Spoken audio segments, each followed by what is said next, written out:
Good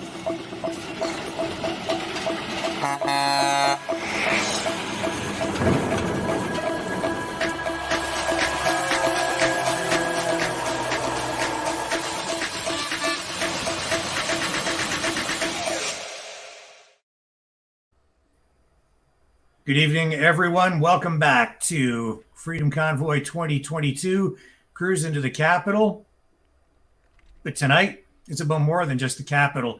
It's about the entire country, and all eyes have been on Windsor, Ontario, where police moved in this morning to shut down the blockade at the Ambassador Bridge, joining Windsor and Detroit. And they were successful in doing that, only to then have more protesters show up this afternoon. And police have been busy all through the day chasing protesters through parking lots, down sidewalks, and arresting people, towing vehicles. And it looks like the border is still shut down because there's still disruption there. So even though police have been successful on their end, I guess, in making a bunch of arrests, in a way, the protesters have been successful in keeping the border shut down simply by maintaining a presence there. Brendan, over to you. What do you have to say about all this? So it's Brendan Kennedy with the Flow of Discourse podcast. It's great to be here again with you tonight, Rick. Well, it's been the Hydra. You put one thing out and two more grow, and you cut one head off and two more grow in its stead. So like we'd seen out in Surrey, there's some border blockades happening there, among some other things happening. So Windsor may think that they have some kind of victory on their hands, but it's small fish, I think. But yeah. This morning I was we did a couple of live updates through the day today just to keep people informed. And honestly, this morning, it looked like it was over because they had about 40 people, maybe 30 on scene. The numbers dwindled overnight. It was very, very cold. Police, had maintained their presence around, I think it was about 7 a.m. A large number of police officers came in. The Windsor police were sort of replaced by a bunch of OPP officers. The True team was there. It was basically a riot squad, right? So they move in with their armored vehicle, and it was clear that this was going to be it because the crowd was down. It looked like it was the opportunity for police to do their thing, and it was. And police did exactly what they were there to do. They went in and they dispersed the crowd. I think they made one or two arrests, at least two. Two guys in pickup trucks were arrested for sure that we know about. We do have some footage that we're going to show you from the scene there. We also have some footage of what's going on there now tonight to share with you as well. So, Brendan, you take it away. Kind of give people the lay of the land. I'm going to queue up this footage. Sounds good. So I have heard from multiple individuals last night that they were en route to Windsor, and they weren't even allowed near the Ambassador Bridge area, so the whole area was blocked and cordoned off. Police officers were more or less kicking people out at that point. This was something that was supposedly supposed to end at 7 p.m. the other day on Friday, but it lasted all the way till today, and with the bridge still being closed, it's kind of like, well... Yeah, this was earlier today, this footage, which has been circulating online. And we did have live footage earlier, but this shows the arrest of, I believe this guy was one of the guys in the pickup truck. This was another pickup truck here. These guys were arrested on Huron Church Road, where police over the past couple of days kept pushing the protesters south, away from the bridge. Look at how many there are, eh? Oh, a ton of police officers. I've seen some videos where it looked like up to 500 cops or more. Yeah, I think that's about how many they have down there right now. Probably somewhere around 500. So if Ottawa is such a crisis, how can they afford to take all the police out of there? Yeah. Well, Windsor's been a different deal, right? It's in Ottawa, it's been like a party Yeah. largely, and it was sort of like that in Windsor, except that it was blocking the bridge. Um, but they had barbecues and they were playing street hockey and all of the same sorts of things. But of course, they were blocking access to the bridge. Yeah. So that got the attention of the government in a bigger way. When you start impeding $350 million US in trade every day at one of the busiest international border crossings in North America, the government takes note. And Premier Doug Ford made it very clear he wasn't going to tolerate it because he was under a lot of pressure from big business. But, opinions on that vary, I guess. Do you have some footage to share with us here? Yeah, I queued something up there. This one was taken this afternoon, and I think this one gives us a good idea of how many cops are kind of there, right? Just from the image there. So I think it's worth sharing based off of that alone. So I'll go ahead and play it.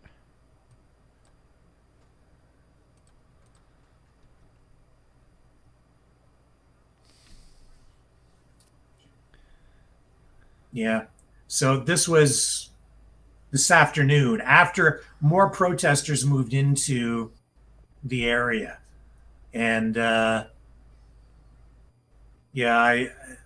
familiar with everything that I'm seeing here. So probably somewhere around 500 officers is what people on the scene are estimating.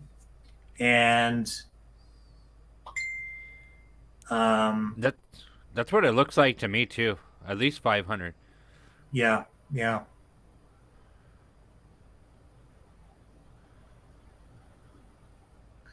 And what was going on is, the protesters who showed up in the afternoon were pretty much staying on the sidewalk.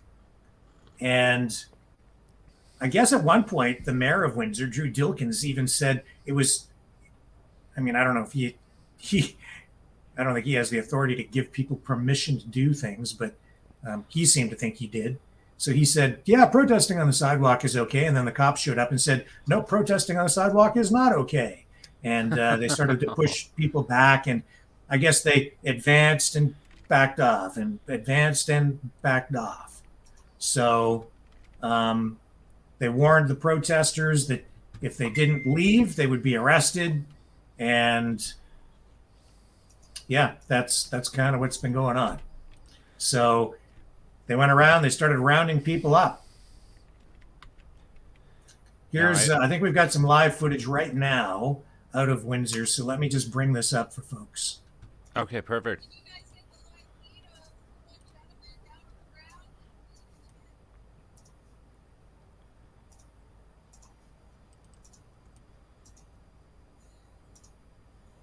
So it looks like so far, as of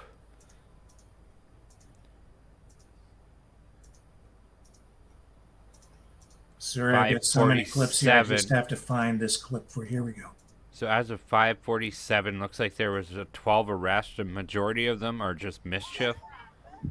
Yeah. 10 vehicles towed.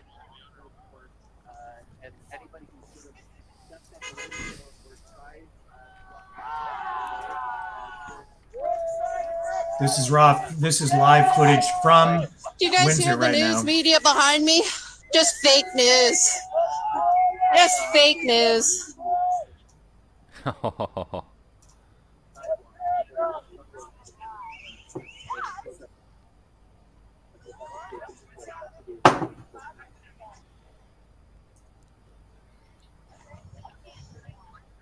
CBC, CTV, they've lost the trust of the people. People just don't have any confidence in them anymore. And, I mean, why would they?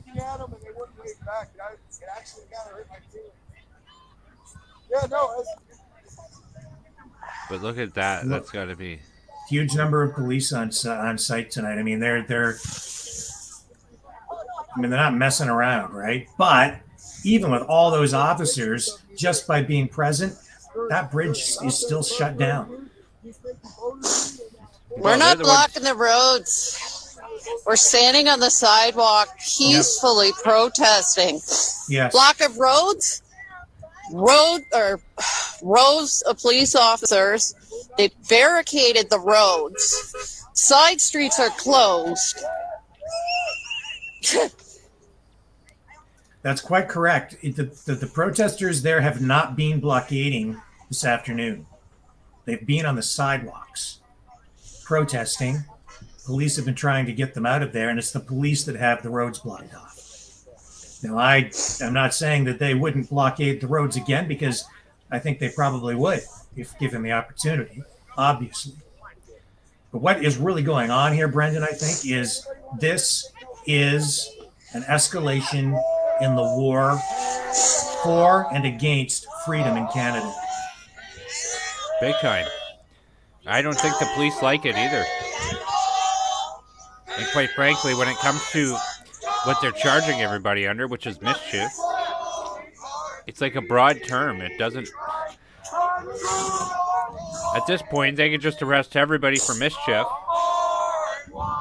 And who's to say it's even going to stick in court? Well, that's what they've been doing. They've just been rounding up everybody. I know that police have even been rounding up people. Or I don't know if they actually did arrest people, but they did pull people aside who were going into stores. Yes. Up and down here on Church Road, who were not there protesting. They were just going to stores. So I did hear a story of a gentleman who walked into a store and his truck had a Canada flag on it, and yet he ran out of the store to stop them from towing his car. Are blocking, so they're blocking the road that you could see, and then to the next light there's a cement barricade. It's a joke. Yeah, that is a joke. You can't block the road, but we can.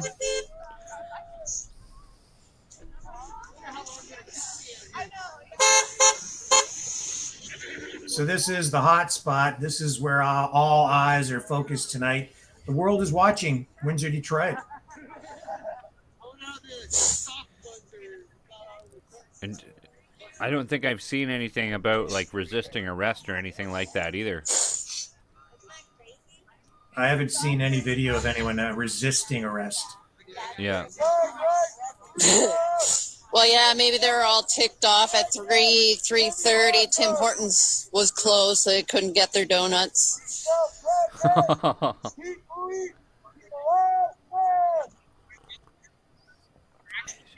Do cops even like donuts anymore? I feel like that stereotype died in the 90s.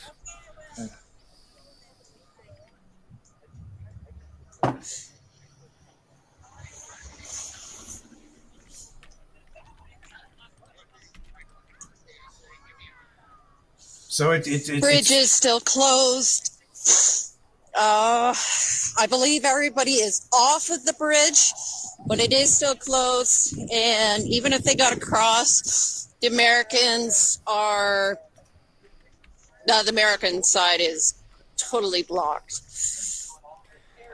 You know, I did receive also video footage from last night, which contradicts kind of the main narrative that we have. So I seen some things coming out saying, "Oh, there's trucks on the bridge and they're stuck with food and they're stuck with cattle cars and that sort of thing, and it's going to be a disaster or what have you." I'll carry it on for you.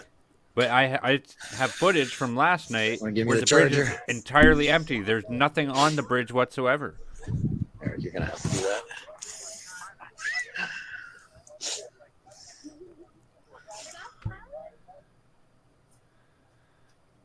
Signal out of there sometimes breaks up. It's difficult because you're right near the border, so sometimes the cell signals and the data it gets interrupted fairly easily when you're that close to the Windsor-Detroit border. But that's the scene tonight. I'm here on Church Road. Just I don't know how far down the road there now. It's got to be probably about 2 kilometers from the bridge now. where they've pushed this whole battlefront to, and that's really what it is. It's a battlefront. Yeah. Police have all the guns, of course. The protesters are just armed with flags and mittens, trying to stay warm, right? Because it's cold out there. Oh, it is freezing. Current temperature in Windsor, Ontario is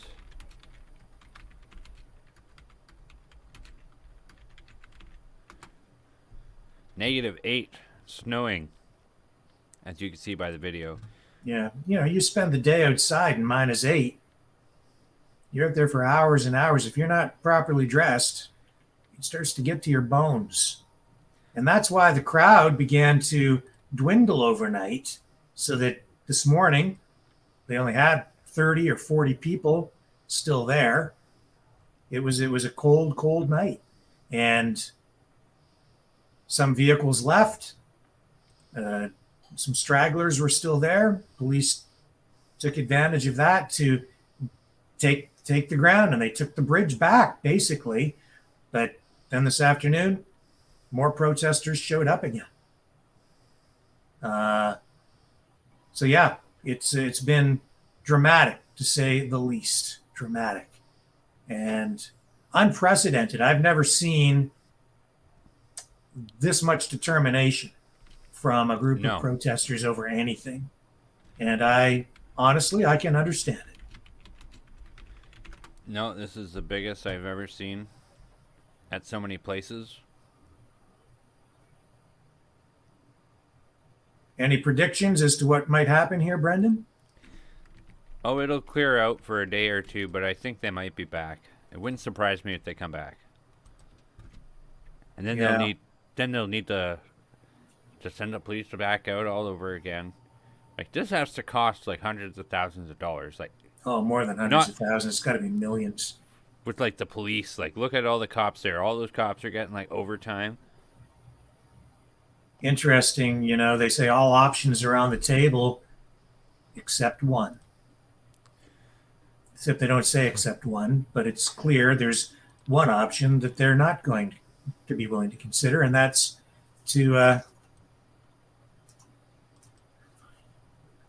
end all the mandates right now.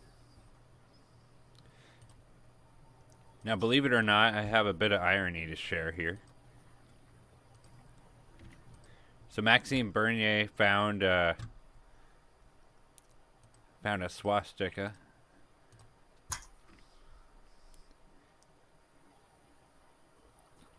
Oh, I saw that today. So he says, after a year of demonization, stigmatization, and vilification of the unvaxxed by governments and media, this opinion seems widely shared among COVID fanatics. Will mainstream media journalists tell us how they've been infiltrated by actual Nazis, calling for a return of gas chambers? He has a point. I know that even during the early parts of portions of the pandemic, at protests, people on the pro-vax side, pro-mask side, etc., would pull up at street corners and say to the protesters, "Yeah, I hope you get COVID and die." And now this. Well, I guess this must have been from the Tim Pool podcast. I think it might have been, but it looks like it came out of Ottawa. I've seen it from other places, other sources that talked about this, so it does look like it did come out of Ottawa. But I guess they were right. It looks like there are Nazis in Ottawa. Well, there's one swastika, but it's not being displayed by the people who they say are displaying it. That's what makes it so kind of funny, I guess. I don't know. I don't think Brendan. This is sick. I don't think that's funny. I think it is sick. And what's truly sick about it is there is a large portion of the population today that I know believe that, and we have been on the edge of having exactly that thing happen in this country because of the hate and division that has been spewing from Justin Trudeau's mouth and Jagmeet Singh's mouth. Not to mention the Premier of Ontario and many other politicians who have been spreading hate and division and twisting words and distorting facts and outright lying to people to get people like that to a point where psychologically they're willing to hold up a sign calling for the extermination of people who are not vaccinated. Where have we seen that in history? And I remember 2 years ago saying that we were on a slippery slope and heading toward a very dark place. I knew then that we could get to that place in this country. We weren't far away from it. I also said that this whole mandatory vaccine crap, all of that, would lead to a point in time where people would be calling for children to be taken away from parents who weren't vaccinated or would not have their children vaccinated. Yeah. Personal choice went out the window, and now it's mandatory, and we've seen it happening. And that's what we're seeing in Ottawa, where people on the other side, on the pro-vax, pro-mask, pro-lockdown, pro-communist side, they're like, let's send Children's Aid down there, and they've been looking at it to see if they can take children away from people who are in downtown Ottawa or at Parliament Hill. There's something seriously wrong with the country. And you're looking at it right there. Because that's the mindset that a lot of people have now. That's the result of hate being spewed by politicians who claim that they're the virtuous ones. Yeah. No, it's trouble. Whoever did that, though, they know it's wrong. Like, this person is covering their face out pretty extensively. It's just not right. I can't believe there's something that ironic, though, that we've come across. Yeah, I think it's not just ironic. I think it's just plain sick. Just plain sick. It makes me sick to my stomach. Mm-hmm. Can you imagine if it was the other way around? Imagine if someone was down in Ottawa tonight, walking around with a sign like that saying, "Gas the vaccinated." Yeah. That would be big trouble, basically. Oh, it would be in international news and mainstream media be all over it. And, oh, look at these Nazis. Let's just take it down. It's disgusting. Just absolutely disgusting. So I don't know. I just don't know. I'm appalled, absolutely appalled. Now, there was also a statement from the Church of God and Apostle Stephen Hargrave that I'd like to share with you. I'm going to cue this up. Perfect. Let's do it.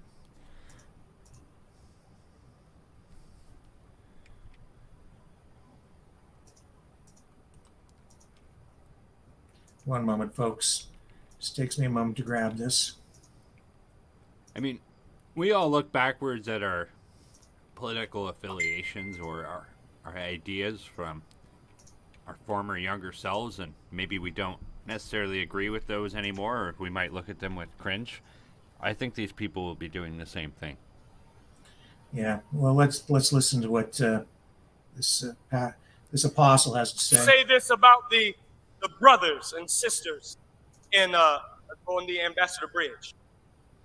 We appreciate so much your protest. We support you with our prayers, and with more than that, we believe in what you're doing.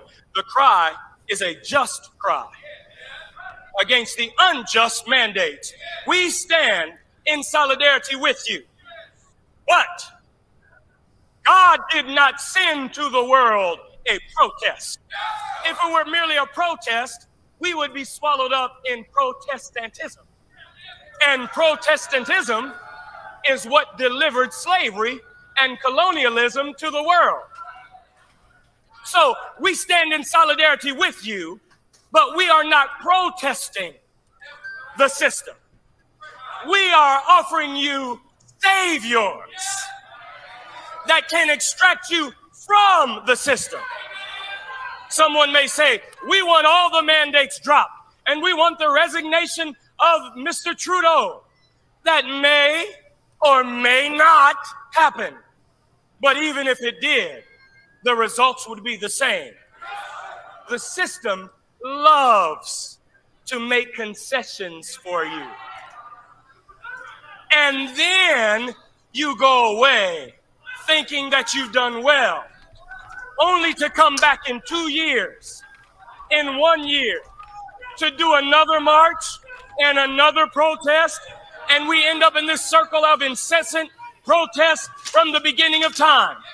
But God has saviors. The Savior has saviors that will at last end this circle of protesting by delivering to the people the saviors and heroes that they need. You don't appeal to the system that created the oppression. You look for saviors to extract you out of the oppressive system. I'm still talking to my brothers and sisters in Ottawa. If we understood this, it wouldn't matter what any government said. We would pool all our resources. We would be in unity together. We would fight the system, and they would not be able to do anything about it. Brother, you're talking about a revolt. Yeah. Yeah.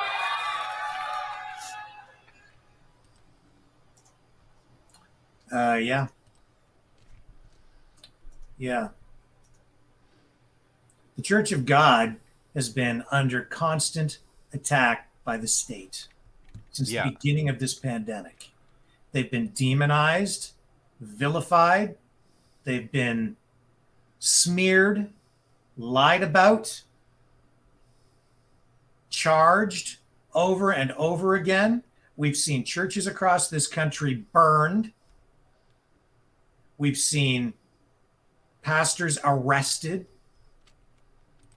for feeding the homeless in the middle of the winter. We've seen people in churches prohibited from worshiping in the way they see fit, which is their constitutional right in what is supposed to be a free country. And maybe you don't agree with what they're doing, but honestly, doesn't matter because it was their right. It should be their right. And it was stripped from them.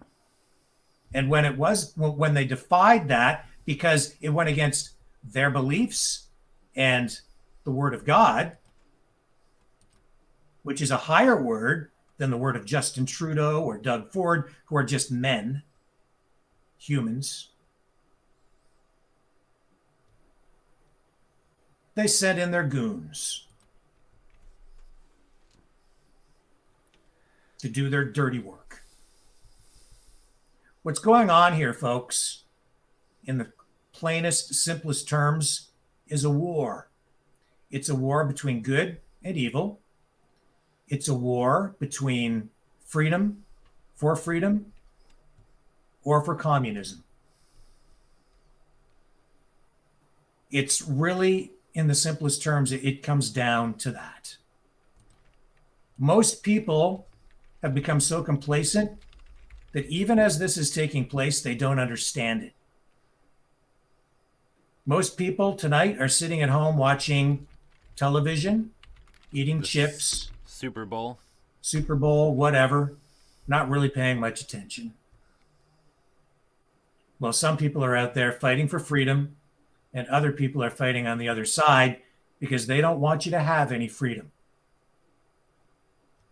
Now, it isn't just about a virus. It's about government overreach, control, communism, far left politics, far extremist politics, far left extremist politics. It's about the media being bought and paid for so that they're no longer telling you the truth, so that they're twisting facts, distorting information, giving you little nuggets of truth wrapped up in a big lie quite often. And I should know, I speak from a position of authority on that after having worked in the media for over 30 years, over 25 of which was with CTV. I know what's going on over there. Well, I don't really know exactly what's going on, but I can see that there's a big problem. And the news that we're getting today is not the news that you used to get. And they are exploiting your trust. I personally, I'm more in alignment with the Church of God than I am with Justin Trudeau and Doug Ford and the other premiers across this country, because I don't trust those men. I don't trust them at all. I don't trust any of the politicians anymore. That hit the nail on the head when he said we need not ask these people for deliverance. Like, they're not going to deliver us. They're clearly very fine with enabling human suffering on a mass scale. You know, and people say we need to separate the church and the state. And when I was younger, I thought, oh, that sounds like it's probably a good idea. But what people don't understand is the supremacy of God is recognized at the very top of the Charter of Rights and Freedoms. And it's the churches that can save us. Because even though it mentions the supremacy of God, what that really means is it's not even an entirely religious reference. No. It really recognizes the importance of individual rights. It recognizes that we were all born with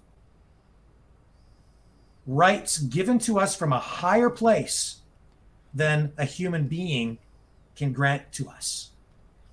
Our rights do not come from Justin Trudeau. Our rights do not come from the Premier of Ontario, Doug Ford. What they do as politicians and what the bureaucrats do is they suppress our rights. They take our freedom away. We're born free beings, free humans, free people. It's the government that suppresses and oppresses us. And we as people need to keep that in check.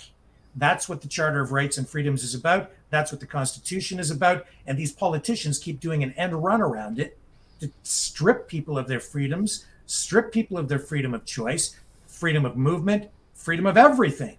We really have no freedoms at all anymore in this country. None. You can't do anything without some sort of government permission now. I mean, literally nothing. It's getting to the point where they're literally taxing you to eat and to breathe. And that's not an exaggeration. No. And they're using police funded with your tax dollars to enforce their suppression. Now, you might not like having the bridge shut down, and I don't really like it either. But when the people get pushed into a corner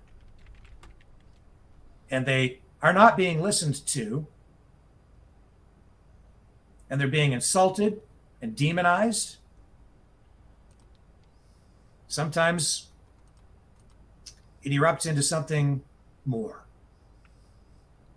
And that's what we're getting. And yet through it all, it's been a very Canadian protest.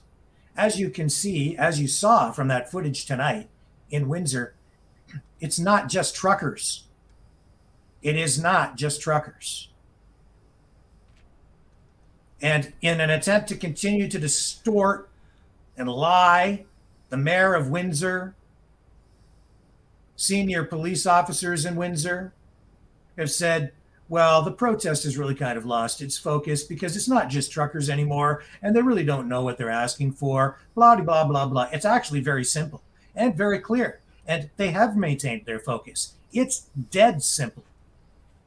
The people have had enough. They're fed up. It's not just truckers, it's the Canadian people. A large portion of them, not a fringe minority. And they're telling you, they want these mandates lifted. They want them lifted now.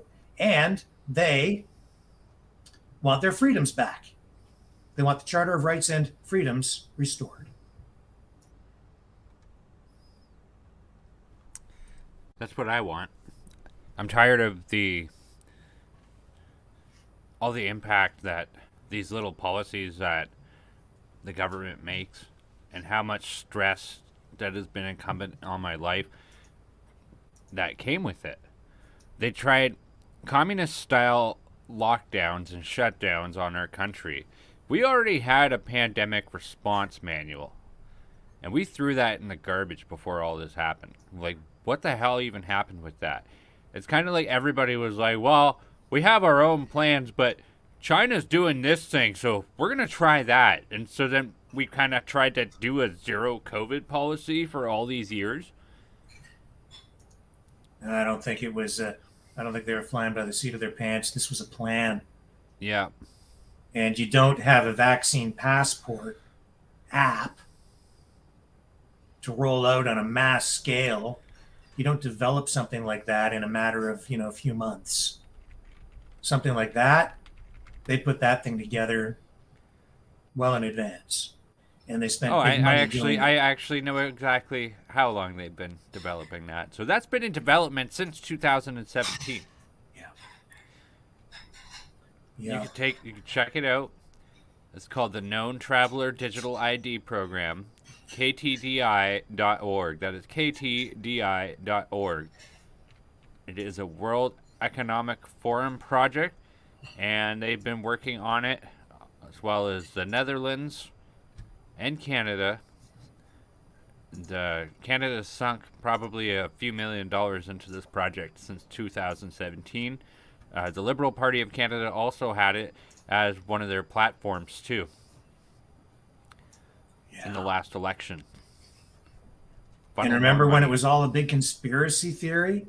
Oh, we'd never implement a vaccine passport. That would never happen. You all have tinfoil hats. You're all crazy. You're all a bunch of conspiracy theorists. Yeah, no. And now they have, well, a lot of people in favor of it and begging for it. Please track me. Track me. I want it. And Beat me Ontario, more, please. Ontario is going to be switching to digital driver's licenses and health cards soon. I don't know what that looks like, but I sure as hell ain't downloading it. Yeah. Here's a video from Ottawa today. Just a short one. I don't know. This might warm your heart, or if you're of a different mindset, you might think that the parents are irresponsible. You can decide.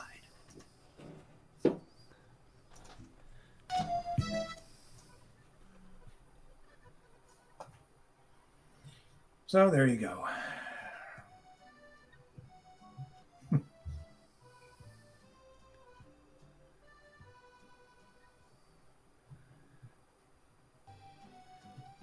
Well, that Anyway, enough of that.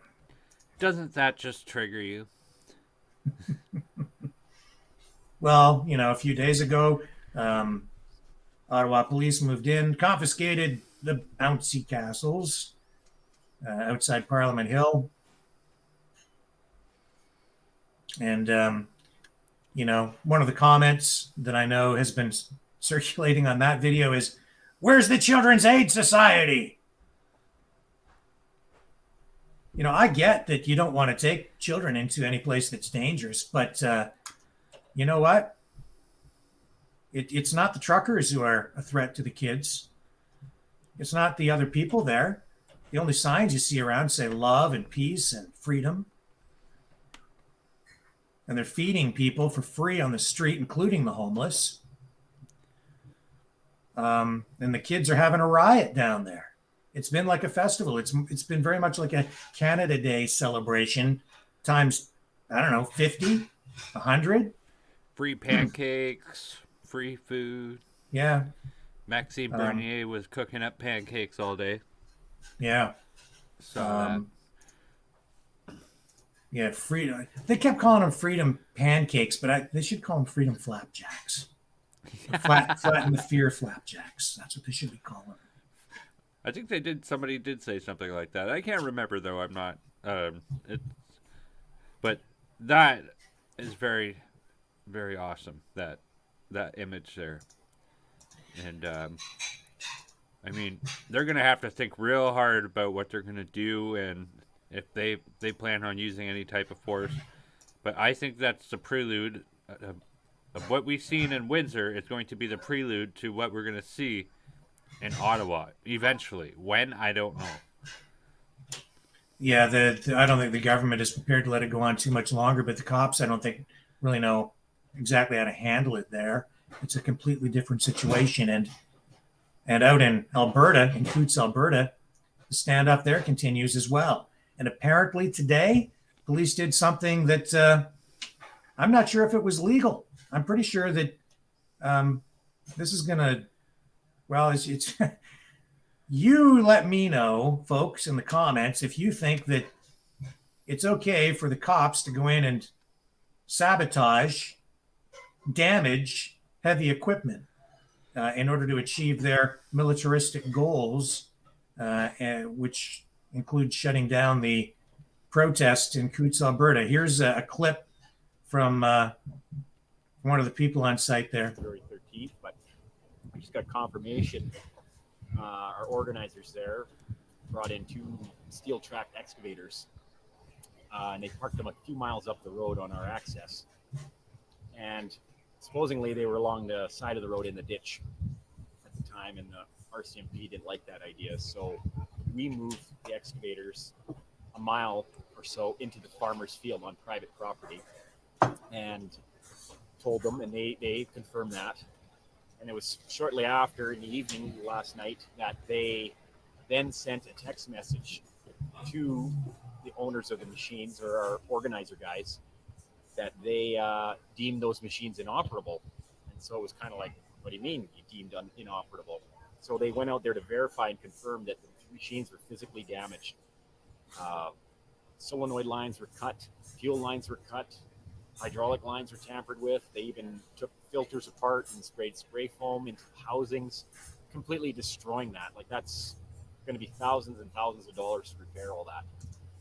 And so we don't know for sure, if it was physically RCMP doing it, but maybe it was somebody that they informed to, because how else would anybody know that to go and destroy something like that? It parked out in the middle of nowhere. So anyways, I just want to get that out there to people that, we're just being peaceful here and enjoying the weekend with family events, and they're out wrecking and vandalizing our private property. So pretty bad. February 13th, but Yeah. Well, first off, I think we should say this is all alleged at this point. We haven't seen any. Is there any footage of? Well, somebody did it, and they got a call from the cops. Right? Yeah. But I mean, seriously? No pictures of the excavator or anything. It's just.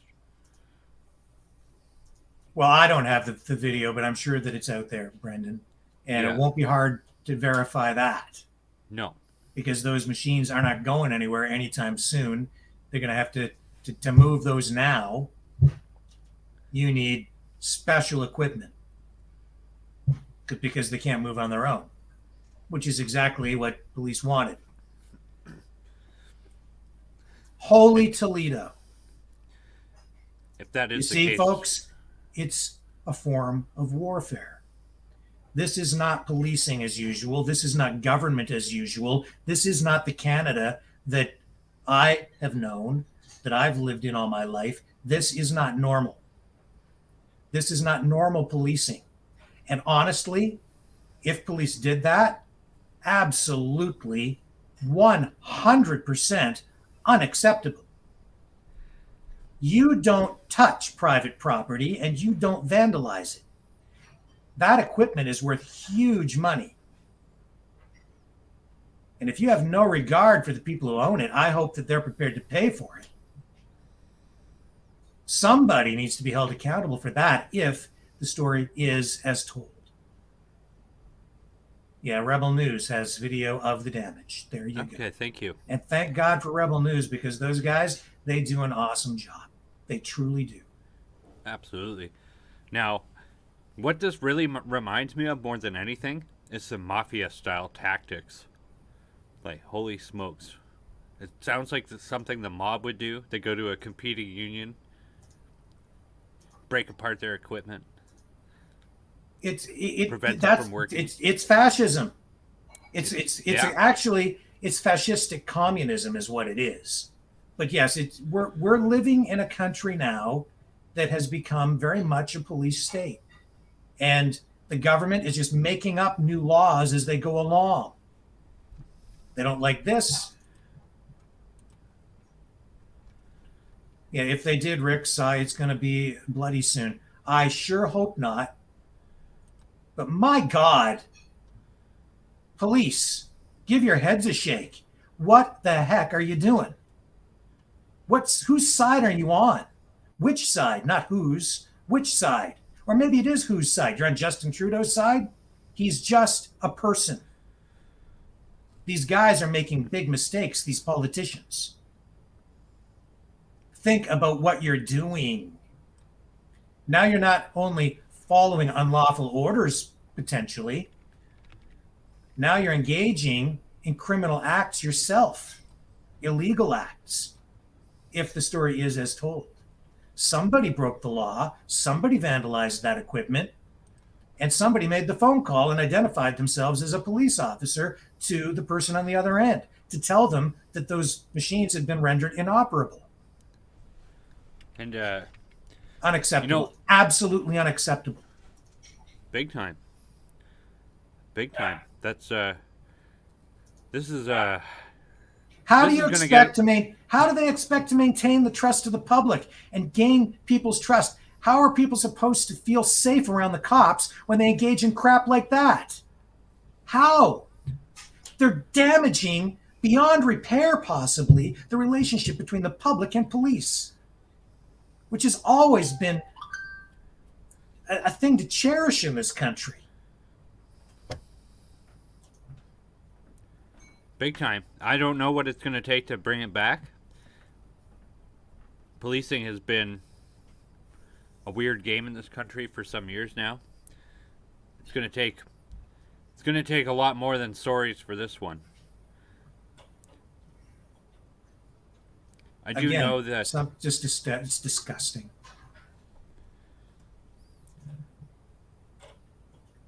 Yeah, I don't know what it's going to take to repair this.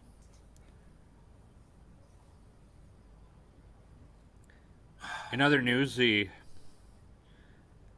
farmers that have the Highway 402 going westbound to the Blue Water Bridge is still blocked off with no upticks in action there. I do have some footage from this afternoon. It's already ready if you want to play it. Okay. So this is the highway leading to Sarnia and the Blue Water Bridge, and this is today. Yeah. Still all blocked off. You know what, Brendan?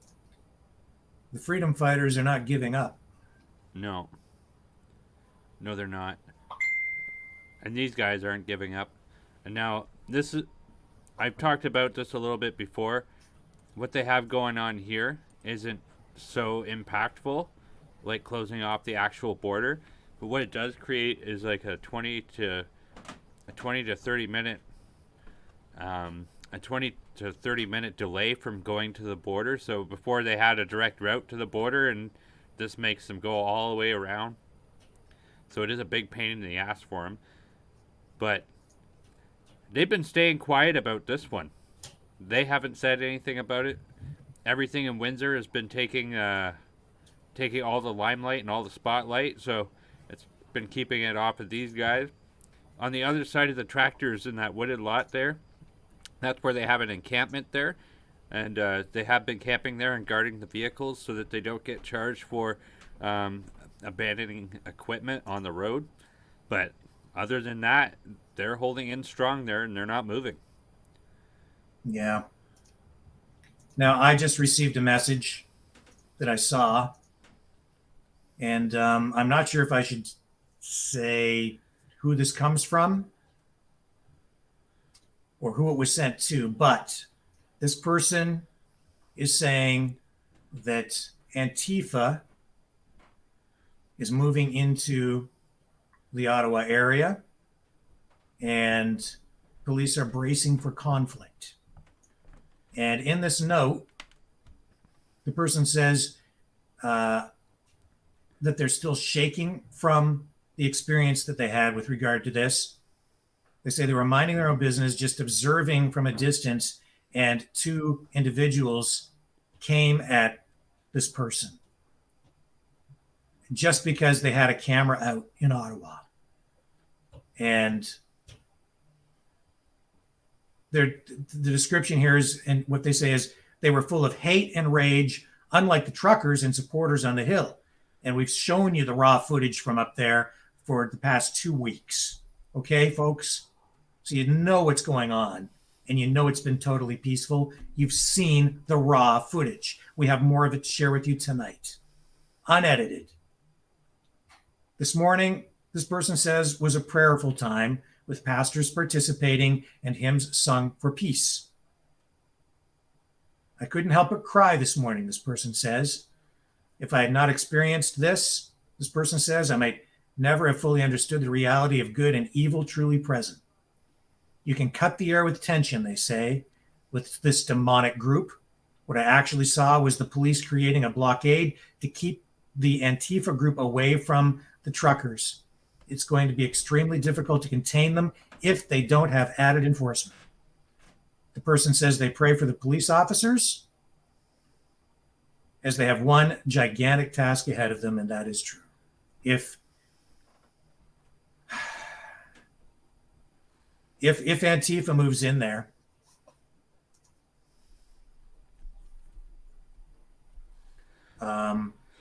they'll shut the whole thing down. They won't. The police won't discriminate one person from another. They'll just they'll blow the whole thing down. Yeah. With major force. I guess there's been quite a few like anarchist groups and stuff like that have been to certain places in Ontario where they had caused quite a bit of damage. Now this was 3 or 4 years ago. Mm-hmm. In Hamilton, and they had to bring out the riot police and that sort of thing. But they were going around neighborhoods and causing quite a bit of damage. The Ottawa police are on alert though, because I'd seen a video this morning. I won't be able to share it, but it was about an individual who was with his 13-year-old daughter, and she was carrying a Canada flag with her. This guy stole it and starts screaming at them about, "Oh, get out of my city! Get out of my city!" The father ends up like tracking him down, and I have that video. I'll cue it up for you. Okay.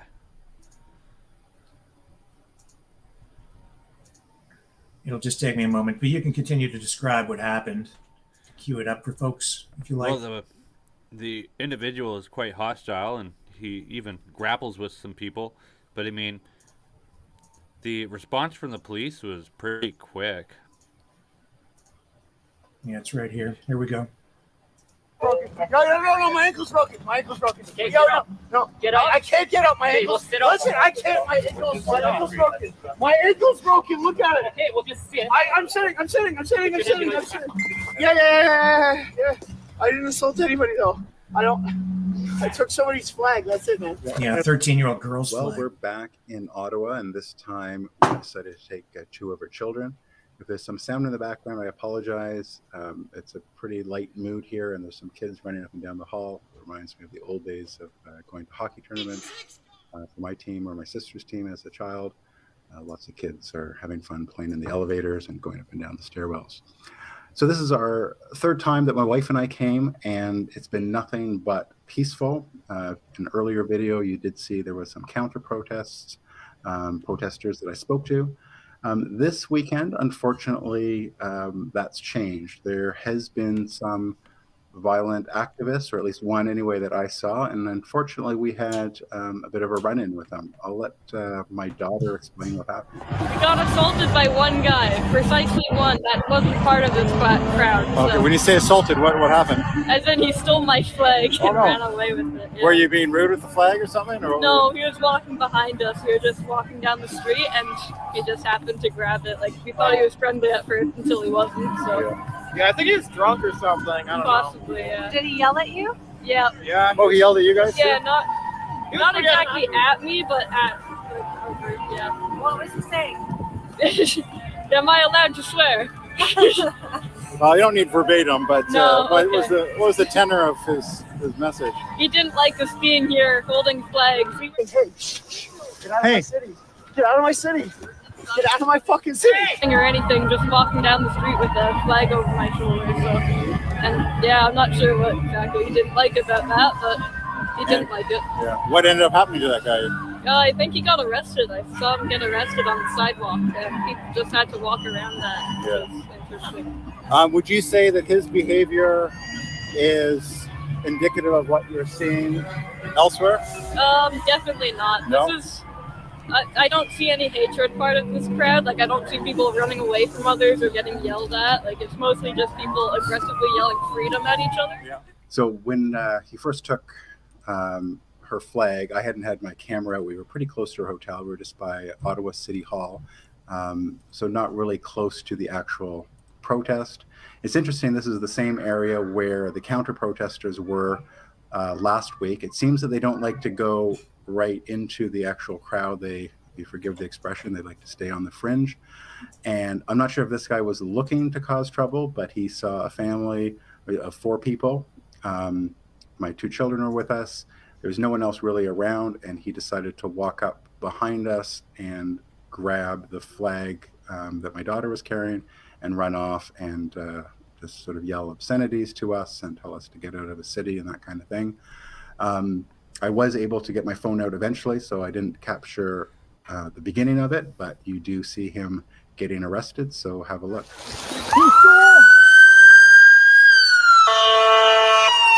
Oh, police! Why did you steal the flag from my 13-year-old daughter? I stole the flag from you. No, she was carrying it. Oh yeah. She was carrying it. You I stole love how you have an excuse as to why you indoctrinated your. Hey. Shh. Get out of my city. Get out of my city. Get out of my fucking city. Police! You understand? Police, please! You're acting like children. Police, please! Get out of my fucking city. Hey, dude. All of you. You stole that flag. You think this is just gonna keep happening? We're all gonna keep putting up with it? Come on, children. Come on, children. Act like grown adults. Hey, watch your mouth. Oh, yeah. This guy stole a flag from my 13-year-old I daughter. stole a flag from you. Stop You acting stole like a your flag from my 13-year-old daughter. Oh, that's disgusting. This guy stole a flag from my 13-year-old daughter. So I'm in the city. Children. What's your problem, dude? You. What about me? Grow up and throw some balls, buddy. What is it you don't like? I don't like men who use 13-year-old daughters. To carry a flag? No, to do their bidding for them. Okay, what's my bidding? Let go of my phone, dude. Police, please! Police, please! Can I have my gloves back, please, dude? Hey, you get everyone. Yeah, just leave my gloves, please. Thank you. Oh, come on. Thank you, sir. Have a good day. Yeah. Yeah? What's your Yeah, name? everybody's watching. Back off, please. Police! Back off, please! Police! Police! Back off! I'm not hurting you! Peace! Peace! I want peace! I deserve this.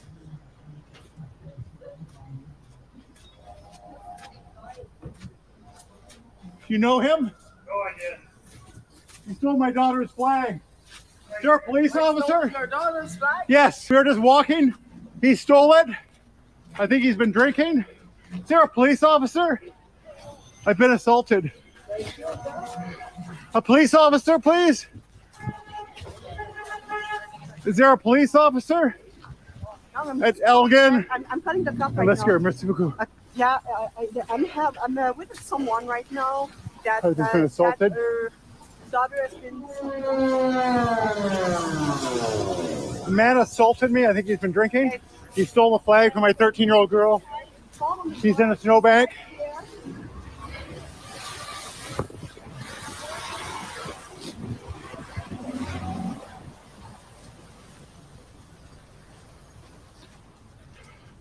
I'll let you guys deal with that. Thank you.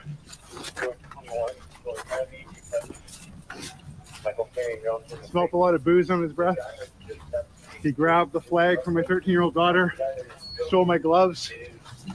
Got a lot of it on video. I'm calm. I saw what happened. Thank you. Appreciate that. If you need a, Thank you. if Appreciate you need that. a witness. Please stay by. Thank you. Someone? Yes, he assaulted me, officer. Okay, you're under arrest. My ankle's broken. No, my ankle's broken. My ankle's broken. No. Get up. I can't get up. My ankle's. Listen, I can't. My ankle's broken. My ankle's broken. Look at it. Okay, we'll just sit. I'm sitting. Yeah. I didn't assault anybody though. I took somebody's flag. That's it, man. Yeah, and my I gloves. swear. Remember, you stomped them in the. And earlier, No, we saw him assault an Uber driver. Yeah, I'm still here. I'm being handcuffed by police officers because they think I did something I didn't do, but I can see my ankle is sideways hanging. Yeah. What are they saying you did? Yes, I will. Just stick around, please. Oh yeah, he assaulted me. He pushed me down. We saw that. Did you see me do anything to him? No. I'm not believing. Let this officer through, please. These guys saw it. You need a lot of police officers. There's a lot of Yeah, people thank you. saying I did. They say. Sorry? Yeah, it's broken, but it's here somewhere. Thank you. Hi, officer. Your husband? Yes. Sir. Okay. So I think I saw your wife over there. Okay, thank you. Yeah. Okay, thank you. Merci beaucoup. Keep in mind that we saw him assault an Uber driver earlier. Not only this time. Can you guys wait around? Yeah, I'll stand over here, officer, so you're ready for me. No, I can't. My ankle is broken, guys. I heard it snap. I can't. When did it break? When the guy landed, the guy in the blue landed on my ankle, and I heard it snap sound. There was a lot of very supportive people around. There was one fellow who I guess came to my defense. Unfortunately, he did start grappling with this guy. I would have preferred not to. I was doing, well, not just my best, but I believe in peace. So even when he was, pulling me, I put my hands up and I didn't engage with him physically. I think that's important. But there was a lot of people just lending support, a lot of witnesses. There was even one couple who I guess felt badly that he damaged the flagpole that my daughter had, and they gave us theirs here. So I'm not sure. Looks like it's on a painting stick, and it was the only flag they had, but they insisted that my daughter take it, having had hers broken. So a little bit of excitement, but despite this, this was one person, and it was someone who I guess was upset that there's people in their city and felt that the right way to handle that would be to go find a 13-year-old girl and steal her flag and then yell at her and take her father's gloves and put them in the slush and everything, as you can see. It's disappointing. The police did ask me whether or not I wanted him charged, and I said yes. I think they're going to call me, so I could probably change my mind. In the moment, I thought it was the right thing, and I still do. And the reason for that is, well, first of all, the police chief himself said that he would not tolerate lawlessness in his city. Every unlawful act, including traffic and insurance violations, will be fully pursued, regardless of the origin, at any time in the future. This includes parallel and counter demonstrations. Further to that, there are a lot of people here, and thank goodness the vast, vast, vast majority of people are well behaved. But that type of behavior can spark problems. I'm glad it didn't happen, but it's interesting. He didn't pick on like a bunch of burly truck drivers downtown. He chose a 13-year-old girl who was with her family. Had this gone differently, I would not want this to happen, but someone could have hurt him. They could have seen, because there was a lot more, I guess, protesters than counter protesters, if you will. And I would not want that to happen at all. But that type of behavior can spark unrest in the city. So a little bit of excitement for one night. It kind of had us a little bit shaken up, but it didn't ruin our night. I did have another pair of gloves that I could use, so I came back to the hotel. We ended up going to Parliament. Kids had fun. We had fun. We walked around. And once we got past that, he was just alone. He's the only one I saw, so I wouldn't even call it a fringe minority because he was a minority of one. Once we got past him and the police took him away, after that, it was very loving and peaceful and a good celebration. So I'll check in with you again. We're here in Ottawa for 2 nights, and we'll see what else happens over these next couple of days. Thanks for watching. So yeah, that's making the rounds. That footage. And what do you think, Brendan? Throw the book at him. That one commentator there, he was right by saying liberalism is a mental disorder. Mm-hmm. This guy here was clearly being disorderly, and if he was drunk, throw that at him too. Like, he has no right going up to anybody and behaving that way with them. If this guy is a citizen of Ottawa, for shame on him. I've seen plenty of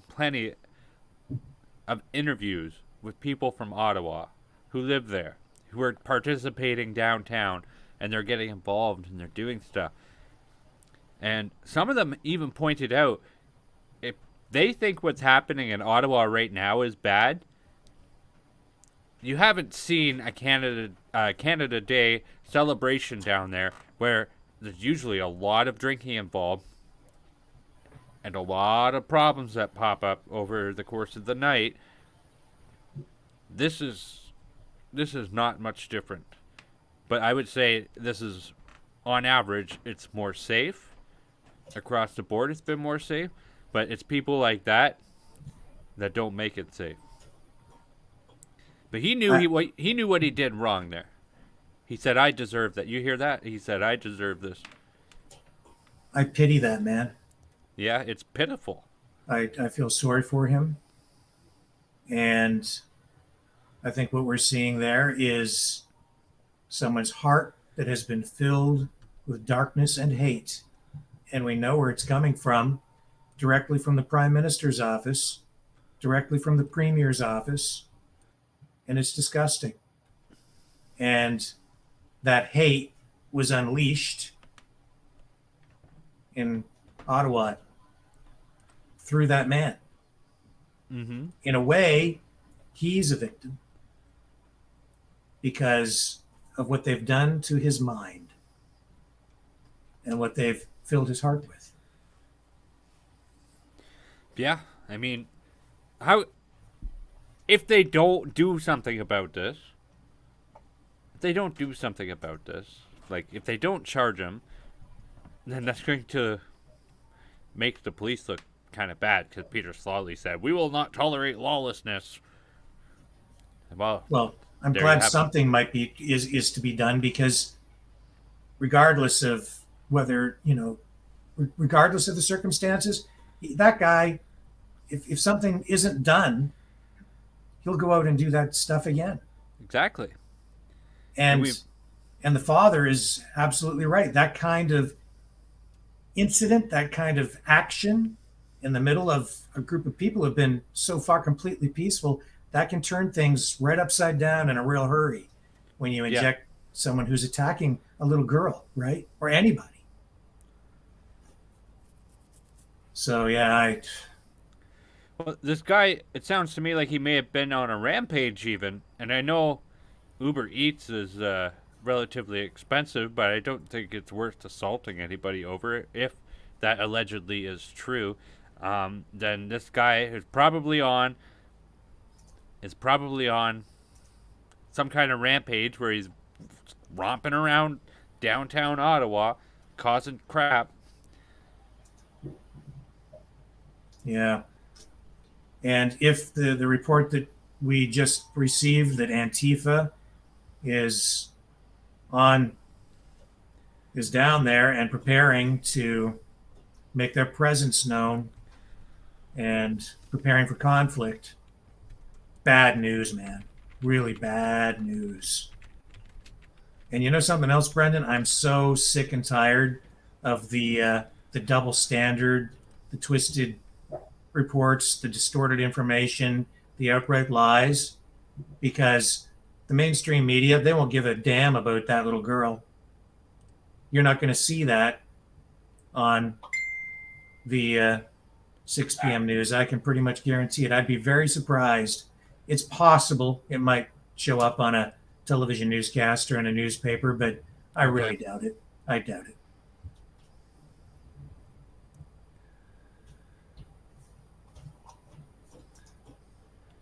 Does Antifa have a website?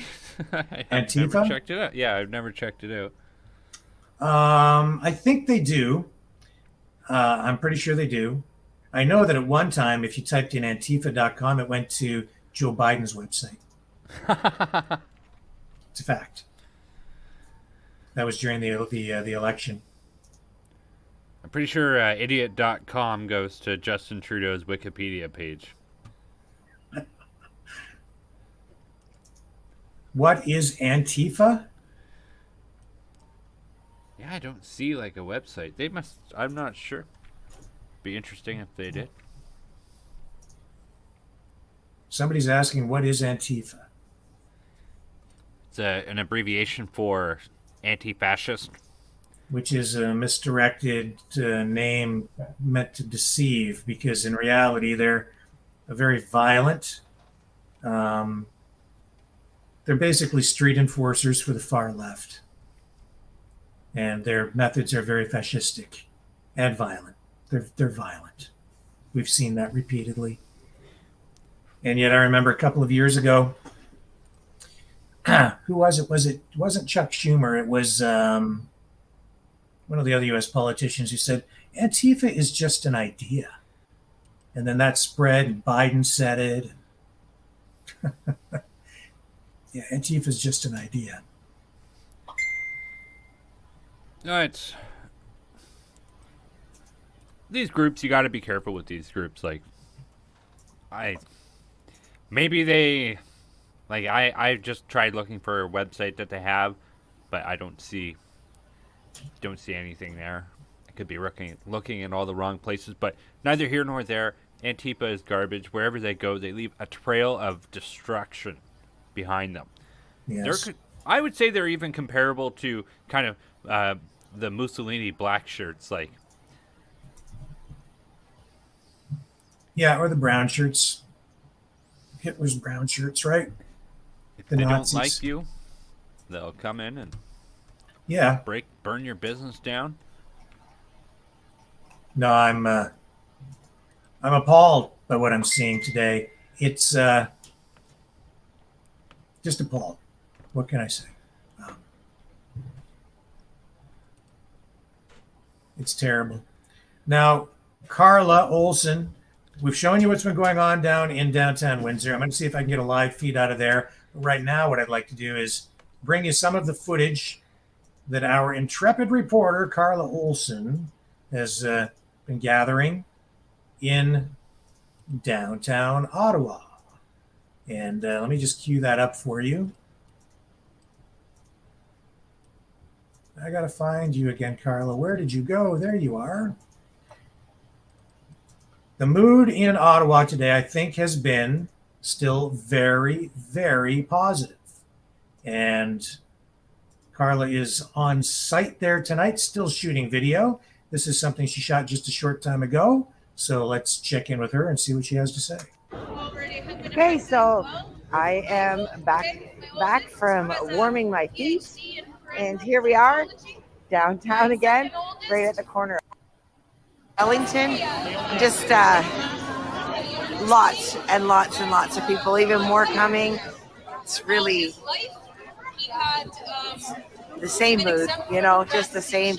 Lots of people hugging, lots of people talking, strangers talking, still serving pancakes. The PPC, they're serving pancakes and sausage and coffee and hot chocolate. all of those things. People have really amped it up today. I'm seeing more costumes, and I'm hoping to speak to more people. I did get an interview with Sherry Stewart from the Leaky Tank. Held a microphone until my fingers, I couldn't feel my whole hand actually. And when I finished the interview, I realized I didn't have the microphone plugged into my phone. So I'm still learning. This is all new for me, guys. Anyway, I'm just gonna, turn this camera around so you're not looking at me, so you can see all these beautiful people representing Canada. He took Moderna because the government said, get anything you can. Now, he got a little bit of a brain fog, but he's okay. Thankfully. Thank God. There are so many Canadian flags here. I saw some footage. There's somewhere around here, but not downtown, is a counter protest of, I don't know if they're just citizens from Ottawa or who they are, but there's quite a few of them. And they did a march. We did see a communist flag in it. I'm trying to get a hold of someone to see where it exactly is happening.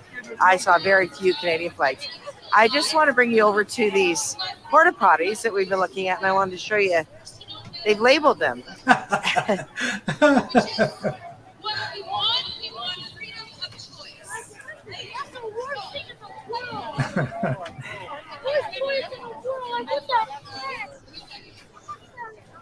Dog Ford. Great. And I just nothing. There's quite a few of them. Hopefully the city is providing us with sanitation at this point, but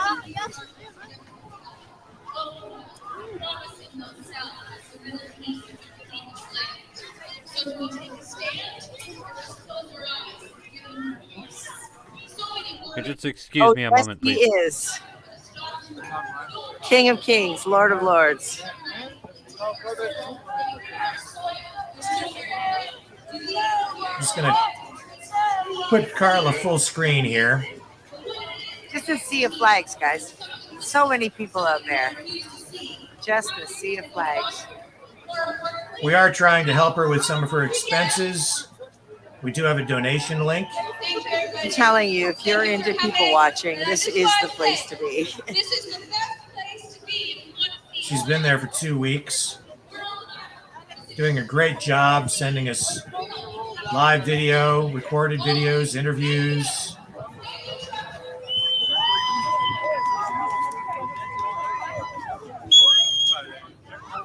There is a link to donate to help cover the expenses in the description on YouTube and Facebook.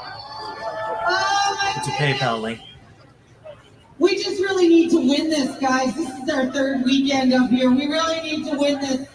And boy, have Churro and his friends done everything they can. They stolen $10 million from us twice. And are you mad about that? They booked all the hotels so nobody can sleep here comfortably. Are we mad about that? So again, a huge crowd in Ottawa today, Sunday. Are you mad about that?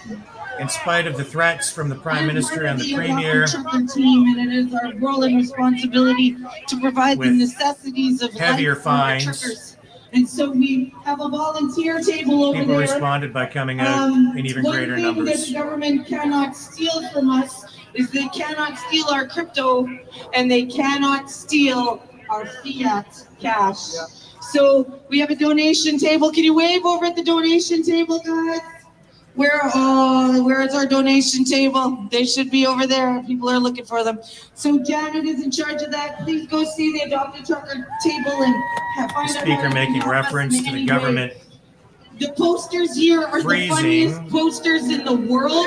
for a second You guys are time incredibly donations, creative. Like not look at that freezing guy. it coming out Oh of my Give Set goodness, Go, but so funny. through the TD Canada, Bank. we are hilarious. All right, I would like to bring Olympia up. Olympia is from Romania, and the Romanians know, and the Ottawa is a beautiful Polish city. know, and the Cubans know, and so we're gonna hand this over to this beautiful woman, and she's gonna let it rip. Go, girl. Thank you. Thank you guys so much. I I'm so proud to be in front of you right now. I come from Romania. I was 10 years old when Ceausescu was killed. Yes, that's right. It's this was recorded just earlier in the day. Carla's been down there collecting video. She wanted to share this stuff. We haven't run this before. This was the scene in Ottawa, I think mid-afternoon. She's going to be joining us later in the broadcast live from Ottawa on Parliament Hill. Do you see why this is a deja vu for me? Because we already lived this. So I want to thank the truckers so much, because without you, we wouldn't be here today. God chose you. My son made this scarf with my daughter, and they said God chose you to free this country, and this is what you're doing. And I want to thank so much to our scientists, the doctors, the nurses, and teachers, and students, and workers from all walks of life. That maybe you lost someone, and your family, your friends, or your job. God sees you. And I want to tell to our prime minister. I'm live. The footage is live. Diligently for a few months at the beginning of the pandemic. I have even It's pity the first you time we've run in the Carla's footage beginning. here. Thinking that, oh my God, and you're And she will be joining us live this. later in the But you know, broadcast. you may say I'm naive and gullible, and this is rightfully, but I just want to give She's you still out there the benefit gathering of the footage, doubt. and when she gets back, Told me, she's going if to you would have share the stopped footage, when more you footage with shouldn't, us, and talk to and us then live you on didn't, the video cast. In the Bible, God talks about Nebuchadnezzar and he didn't stop. You're doing the same thing. And God will stop you. To our policemen, I want to believe in you again. Please don't ever turn against us, because we're just peaceful protesters that want to have this country free. Please.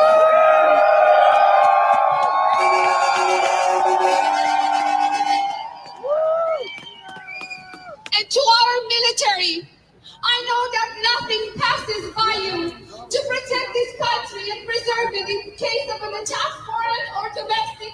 It's the oath you took. I know from the bottom of my heart that you would do the right thing and protect freedom in this country and make Canada free again. If your intervention will ever be required, I know you would protect not only our rights, but those of your children and generations to come.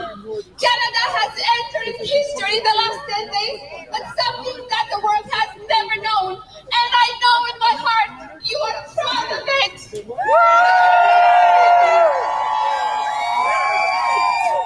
Thank you to everybody, and thank you to my wonderful family.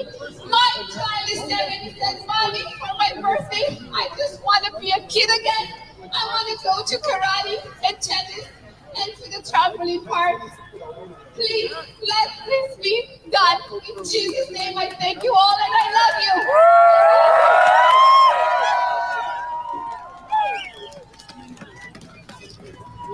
Thank you. Thank you! We love you!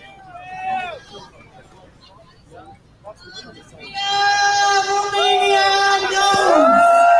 Romania knows! Oh, you know, Justin the other day, he was saying, you guys are breaking laws. We're a whole bunch of law breakers over here. Oh, but the ladies often sing, Justin, if anybody has broken the law, my friend, it is you. And you are guilty of crimes that we can't even imagine doing ourselves. Don't you worry, guys, about the tickets. Don't you worry about the threats. We have legal teams protecting our backs. We are behaving impeccably for 3 weeks straight. We have been absolutely exemplary in conduct and behavior. Yes, we've had the odd drunk person, but it's Canada, and what do you expect? Right? Yes, occasionally we have, but we take care of the drunks, and we make sure that they have hot paws and they're in their hotel rooms before dark. So I'm just saying, carry on, guys. Don't worry about the threats. If we get fines, truckers, You know what to do. Take a selfie with it, and we'll give it to our legal team. You're not paying it. We're not paying it. We're not criminals. We are holding the line. All right, I think we need some dance time. We need to dance and jump around because it's freaking cold. Come on, DJ. Woo!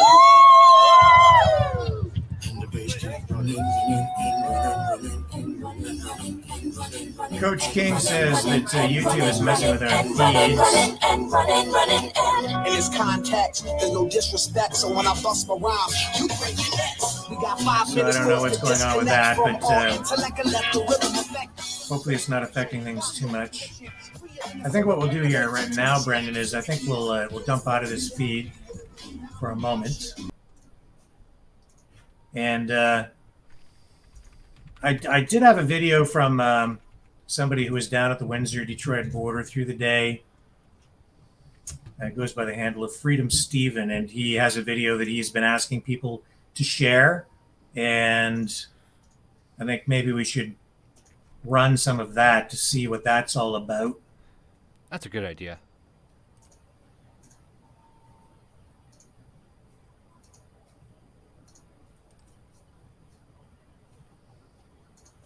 Here he is. Oh, if there's swearing in this, so I'm here. I apologize. Pull this off here. I don't know. I haven't watched At the location of the new Nazi station. This is where the protest is, right here now. It's been moved in front of Canadian Tire. That's all that's left at the moment because these Nazis started arresting people for standing on the sidewalk because of their bullshit orders. Naughty, naughty, you little Nazis. Naughty, naughty. That's right. Sorry, those are the OPP. That's what's the OPP I'm talking to, and they're the ones that were doing the bootlicking. Or the I can't even think, I'm so mad. Oh, they're putting their boots on old women's necks, down on the ground, and you're saying, wow, they must have been doing something, right? No, were they doing something? Yeah, they were protesting. They were standing on the sidewalk, By this point, because the police had pushed them as in move, not physically, I don't think yet, move them to the sidewalk, which they complied, to try to be peaceful protesters to the sidewalk, since that's where the line was moving them to, and the numbers were probably minimal this morning. So they're at the sidewalk holding their signs, which are flags. They're holding their Canadian flags and maybe a coffee in the other hand to stay warm because there's a blizzard going on right now. And because they got a little order in their earpiece, and maybe it was all of them, but it was definitely the OPP.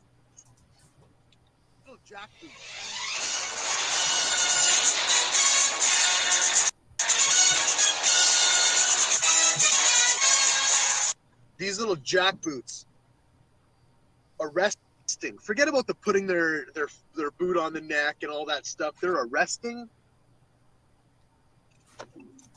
old people, are elderly, excuse me. My friend Rich, 1/2 a stitch, or 1/3 a stitcher, or 1/4 of Hope Stitcher. Little shout out there. Anyway, he's been arrested. I don't know where he is. I don't know what kind of jail. Are they bringing him to a holding cell?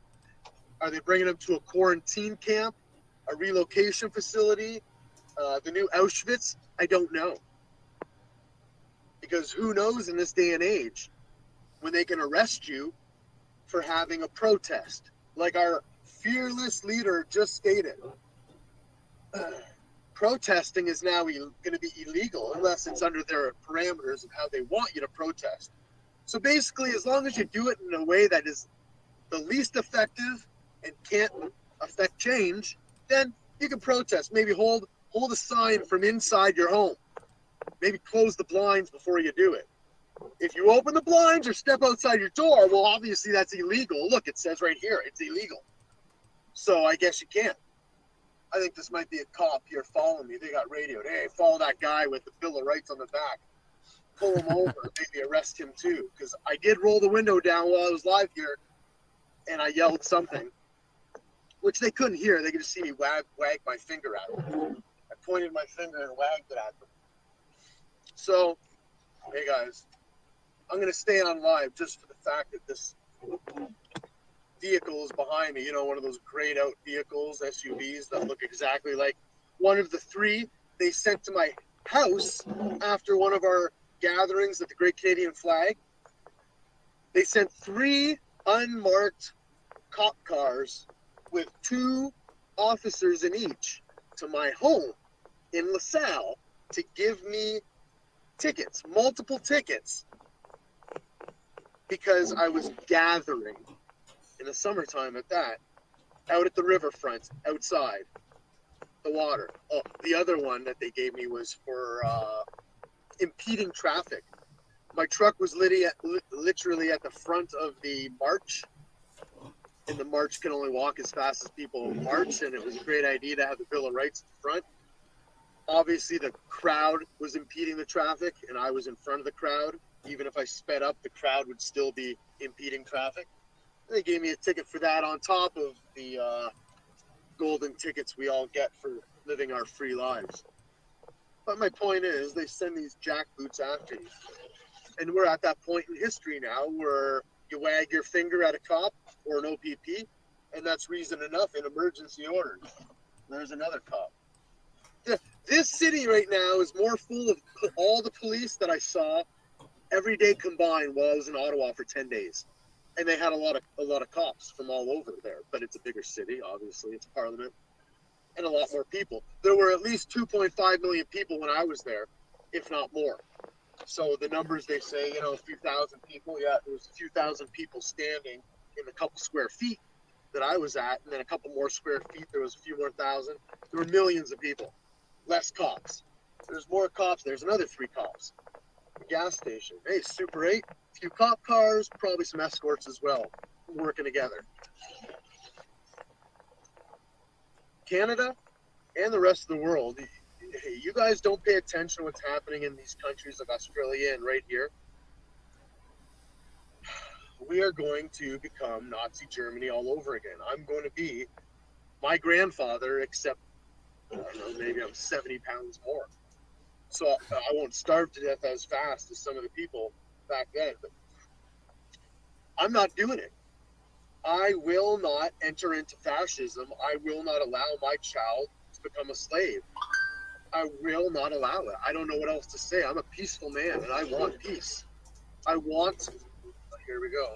I'm running a red, sliding through, right in front of another cop. Oh, another cop. I'm at the expressway in Huron Church, and there's police blocking traffic. You can't go up Huron Church past the expressway because the Nazis have literally, from the expressway all the way to the border, blocked off. Not protesters, police and cement barricades are what blocking traffic. So if anything, somebody should look into right now a law on filing an injunction on the Windsor Police or the police service or the Ontario Provincial Police or the federal government, because I'm telling you, every lane right now is being blocked, and it's not by vehicles of protesters or human bodies that are protesters. It's police vehicles and police barricades that are blocking all traffic. And I'll tell you one other thing. It doesn't matter what you do and how you arrest us. It matters to us personally and our family. But to God and to the universe, whoever you believe in, if you believe in karma, the universe, the creator, God, whatever it is you believe in, they're watching. They know what's going on. They see the atrocities you're committing and you're signing on to, officers. It's so easy to follow orders and pat yourself on the back. I'm doing the right thing because I have a badge. Therefore, everything I do must be the right thing. Well, you're wrong. Oh, you're so wrong. You guys need to look deep in your soul, and you better do it quick, because God's going to judge you. I hope that you meet God's judgment, and I want you to meet God's judgment. I hope it takes a while as well, but I fear that you're not going to have enough time to make it for God's judgment, because you keep pushing patriots like this. You keep arresting old women, throwing them down, putting their faces on the ground and dirt, and freezing cold -8 temperatures, having their faces pressed against the freezing cold cement while you jerk their arms behind their back forcefully. I'm telling you, there are veterans, there are people, not me, but there are people who are not going to wait for God's judgment. And you don't want that. I don't want that. Nobody wants that. But we know human nature. It'll happen. So you better look inside yourself. When you lay your head on the pillow tonight, you better check your soul and see where you're aligned with. If you're aligned with Joseph Mengele, if you're aligned with the Stasi and the Gestapo and the Nazis, I hope you check yourself, because you will be judged. If not, there's time. If there's time, you can apologize. You don't even have to apologize out loud, but you can say no. You can take that badge off. You can take your vacation days right now. You can tell your boss to fuck off, but you're not going to do this, because morality should win over orders. I'm telling you guys right now, I'm so glad that I was in church this morning and not out there, because I probably would have been arrested too. Like my friend, who's a retired fireman. He does not want to get in trouble. He does not want to harm anybody. He conducts himself as a peace officer.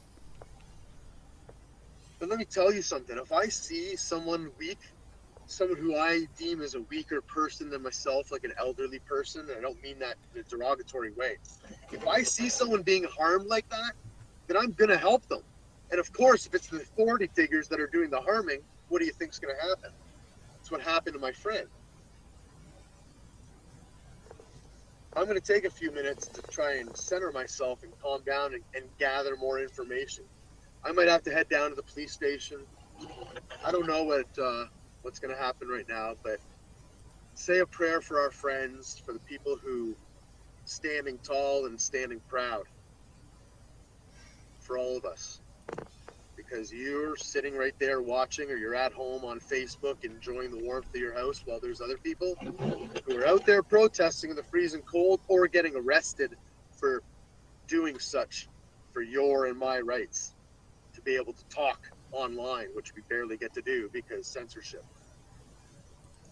Everybody better find your soul and stand up right now, or we're going to be done. They're going to take our freedoms away.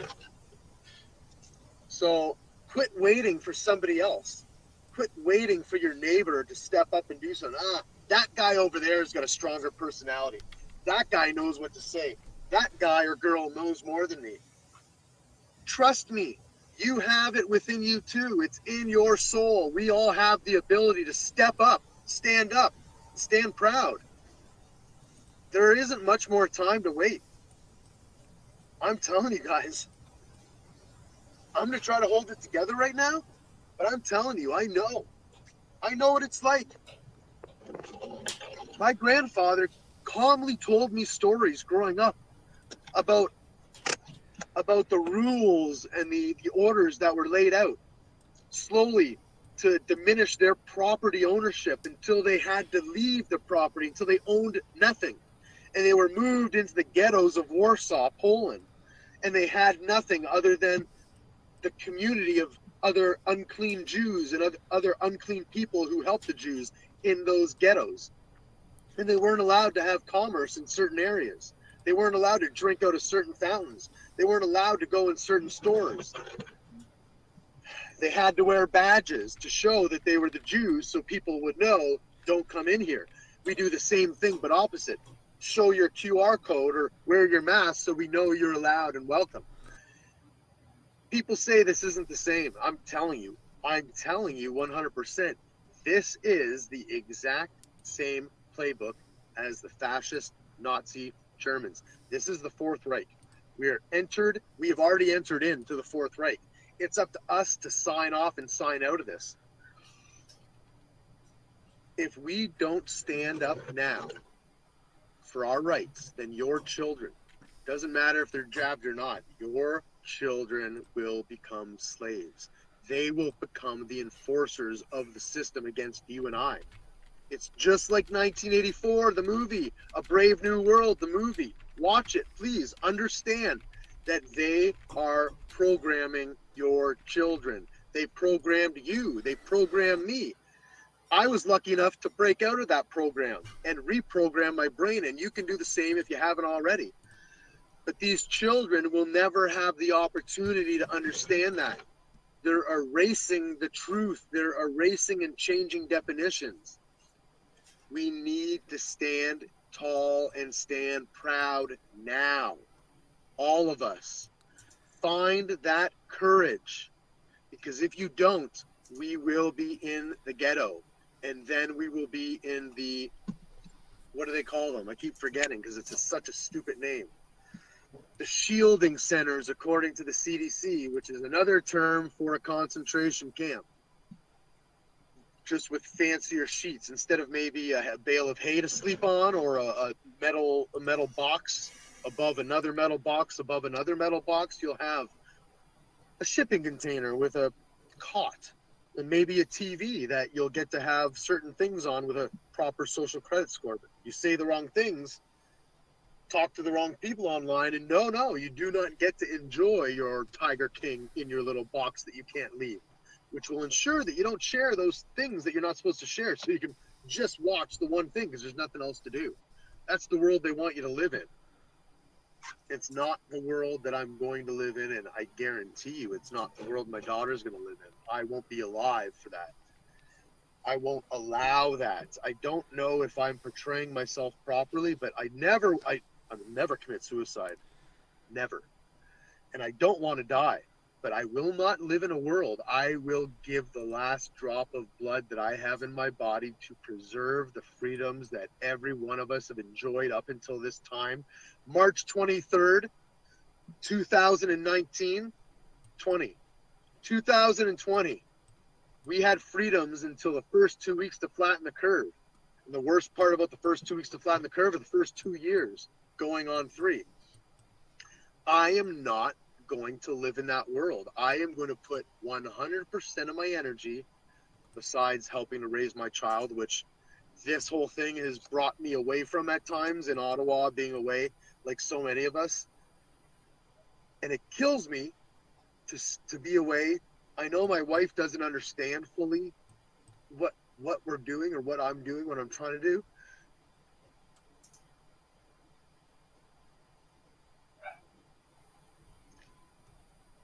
I won't have my daughter be a slave to this system. She will not wear a mask ever, let alone throughout life. Little children's faces are not meant to be covered. No one's is. I will give everything I have. Besides the effort I put into the love of my household, I will give everything that I have. Every bit of oxygen I draw in and CO2 that I draw out, I will give to preserve freedom for every single one of us. Because in order for you to have freedom, I got to have freedom. In order for me to have freedom, you got to have freedom. It's reciprocal. I don't earn it for myself. It has to be for all of us, or none of us get it. And I pledge my life to preserve freedom for my child and all of us. I hope each and every one of you are ready to do the same, because trust me, you might think, yeah, maybe the world won't be so bad. Maybe I'll get my steaks and lobster if I just sign on a little bit. There's no such thing as a little bit. You will either be engulfed by the evil, corrupt system and you will become that, or you choose now to push it away, get right with God, the creator, the universe, karma, whatever it is you believe in, and fight this tyranny, fight this oppression, and bring back the rule of law, the Bill of Rights, and God back in your heart. And I promise, if you function with morality of the Lord, the creator, whatever it is, I'm going to speak of as the Lord, because that's where my moral compass comes from. If you function off of that, then no matter what, even if you see these atrocities happen, if you absorb it, but let God exude out of you in every way instead of the hate that you see the other side give, trust me, good will win. We will win. Freedom will win. We just have to maintain the line internally, right? That line out there, it's good to maintain, but that line moves, obviously. Right here, this line, this heart, this is where the courage comes from. This is where your soul comes from. I said it yesterday, I say it over again at rallies. You have freedom. You were born with it. It is innate. God gave you those freedoms regardless of what you think or believe. No man can take it away. There is no king of earth or no man on this planet that can ever take your freedom away, no matter what. There's only two things, two creations that I can think of that can, and that's God, take your freedom, provide it and take it, or you. You can give your freedom up. You can choose to give it up, or you can hold on to it until you pass. And it's one of the most beautiful gifts we could ever have. I squandered my freedom for most of my life. I didn't serve in the military. But everything in my life has been training grounds for what's happening here, what we see in front of us now. I can feel it. My soul has been set up for this battle. And I suggest that each and every one of you prepare for yours. Get your souls ready, because regardless of what you think, what you feel, or whatever you're going to do, there's a battle ahead and you're going to be in it. It's just a matter of what side and where your position is in that battle.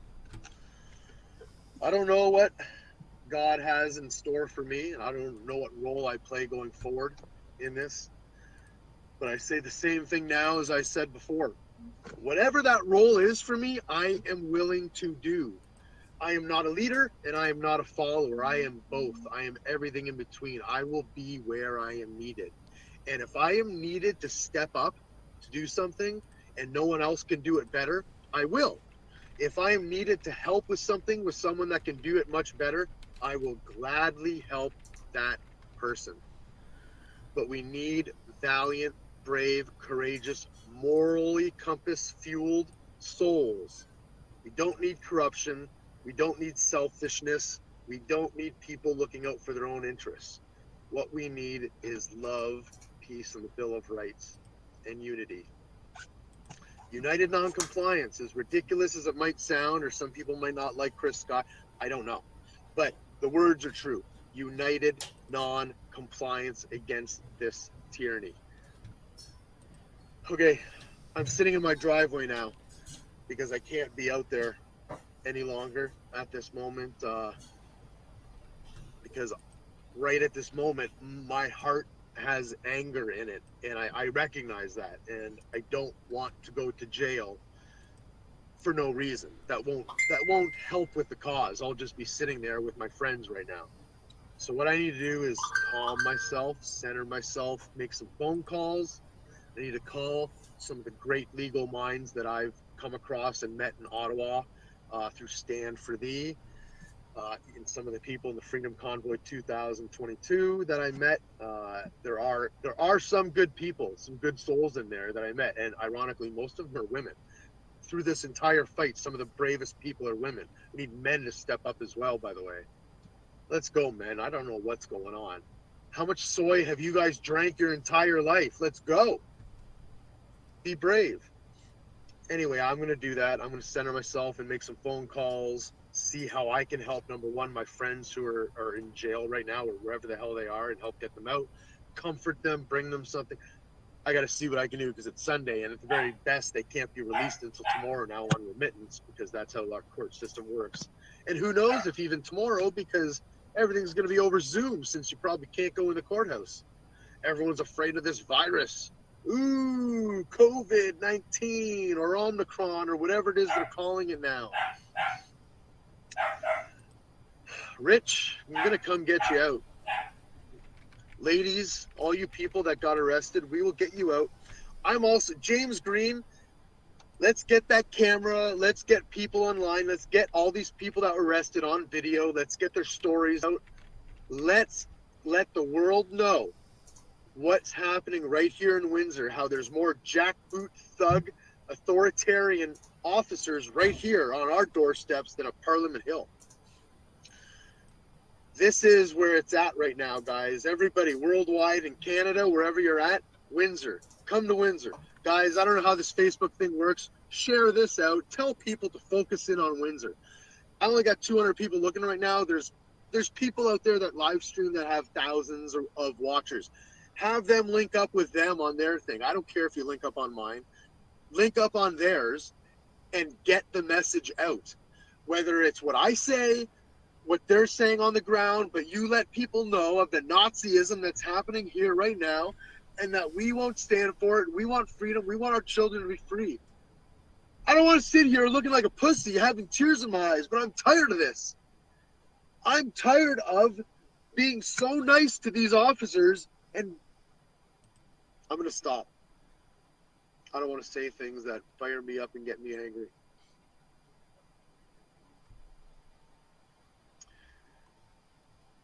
I'm going to regroup. I love you guys. And even the haters that spit on us or spit on me, I love you too. You're going to be an ally, dead or an ally by your own choice. Again, we all got hard choices to make. And they're only going to get harder. At least the first one's going to be hard. After that, it'll get easier, whichever direction you go. It'll be easier to be an asshole and make bad decisions, or once you make that really hard choice to come to the right side and sacrifice maybe some things in order to do the right moral thing, it'll be a hard choice the first time, but it'll only get easier after that because your heart will tell you that you're doing the right thing. All you people that are making these easy choices, signing on to the mandates and getting the jabs, how easy is it? How easy is it to make that choice and be like, I'm doing the right thing, jab. Now I can go in a restaurant. I'm a good guy. I made the right choice. You never had to think about it. You never had to put a grain of thought. You never had to contemplate the moral issues of right and wrong. All you did was do some action that they told you was right and wrong. You put it to bed and again, watch your Tiger King. What about the other side? They're told, if you don't do this, if you don't get this jab, if you don't put on a mask, you can't do this, you can't have that. So they sit there going, well, I want it. I want to go in there. I want to have work. I want to have school. I want to have Timmy's. Can I please? No, you can't. You got to do this. Do the right thing. I got to make a choice. What choice do I make? Well, I want that stuff, but I got this feeling right here that's telling me that I don't know enough about this. I don't, can I wait? Can I wait and tell you? Then I'll wait and maybe you'll let me in. I give a coffee and no, I can't do that. I really got to spend some time thinking of what the right choice is or what is the right. I can't make that choice right now. I'm going to have to not get like Tim Hortons, or I'm going to have to quit work, or I'm going to take a sick day off in order to think longer. Making the right choice is usually the one that you have to contemplate over, the one that's a hard choice. You have to sacrifice sometimes, right? Do you understand what I'm saying? You have to sacrifice usually when you're making the right choice.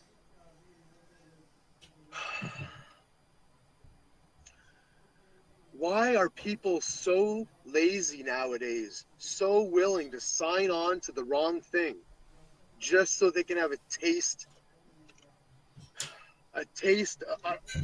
just so they can have a morsel of the apple of the tree of life, which we all know what happens. It's the sin. Everyone knows that. Just don't bite the apple. There's so many other vegetables and fruits here, but that goddamn snake, excuse my language. I'm stuck with my old programming. I say these words.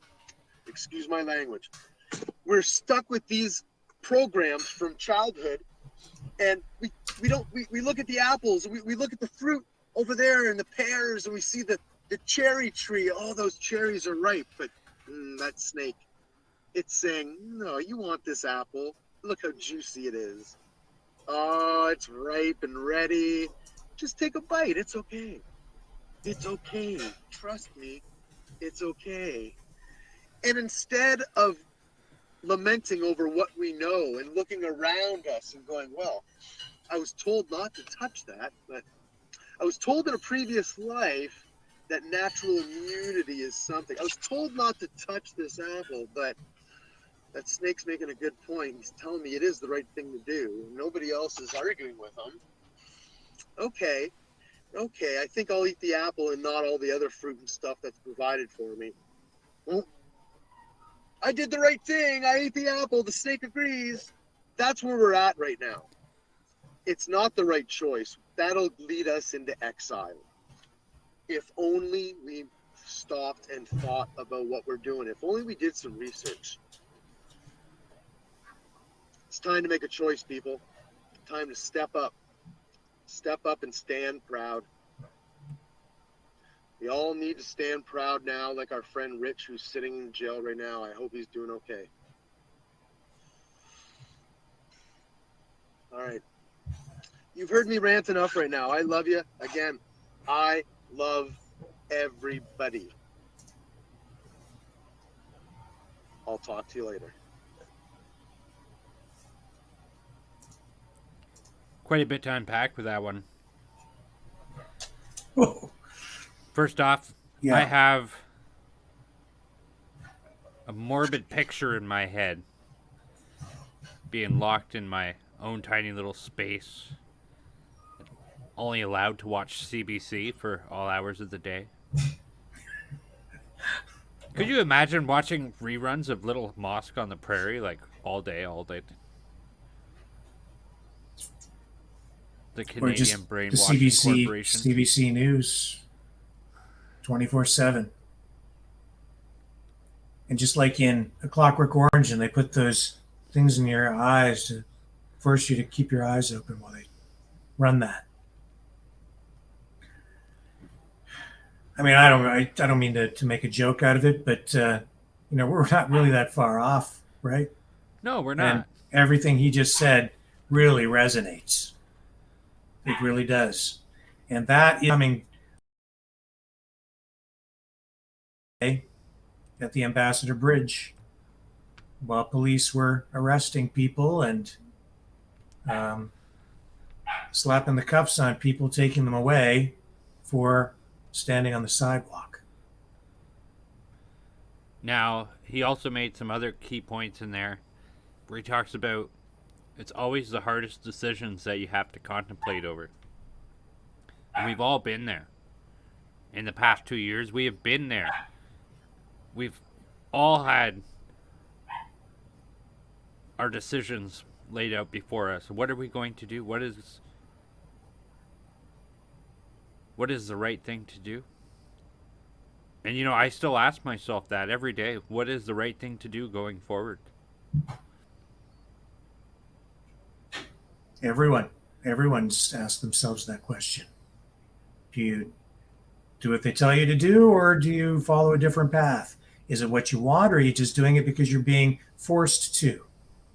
They say they're giving you a choice, but they're not really giving you a choice, because if you don't do what they want you to do, you don't have a job. You can't go to a restaurant. You can't go to a movie theater. You can't get on an airplane. You can't get on a train. You can't travel. You can't leave the country. Is that a choice? No, and I'm definitely tired of them telling me that, oh, it was just a choice. You made a choice and now you must suffer the consequences for it. We're not supposed to have those consequences for making these choices.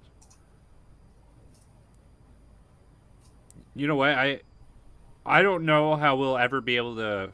I won't be ever able to forgive and forget this.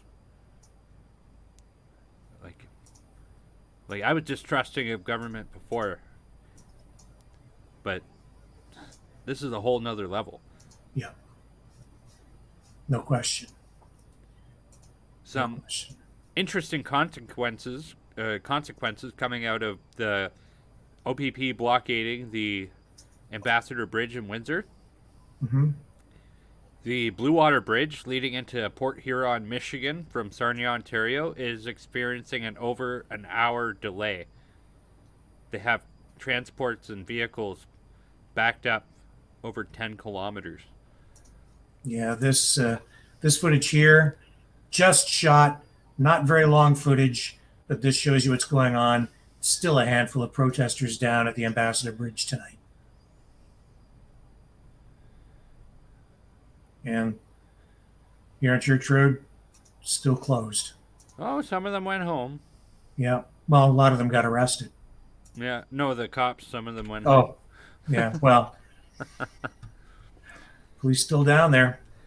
But we've created a whole bottleneck effect at basically the other border that is an option. So well, we haven't, but the protesters have, yes. Yeah, exactly. 10-kilometer line of transports. That seldom ever happens here. Yeah, well, the gentleman we just heard from, there's a lot to think about there. And I think a lot of people need to do a lot of soul searching. I guess you could say he's a nut bar, or you could say that he's on the right path and fighting for something that's truly righteous. I'll tell you this, I don't recognize Canada anymore. I don't. No. This is not the country I've lived in. Is this communism? Is it the beginnings of communism? Is it communism? It sure doesn't feel free, because it sure as heck isn't. Whatever it is, it's not free anymore. And I think we took that for granted. Of course we all took it for granted. And I guess freedom means different things to different people. Maybe freedom to some people is just Twinkies and Netflix and maybe a bottle of beer. But that's not my idea of freedom. And I miss Canada. And when I look at the footage, Brendan, of everything we've seen here tonight, the truckers, the supporters for the truckers, the Canadian flags, everywhere you look, Canadian flags. Which side is breaking out into the national anthem? Which side is holding up signs that say freedom? Which side is holding up signs that say love and peace? Which side? If you look at the raw footage we've been running for the past 2 weeks, it's clear as day.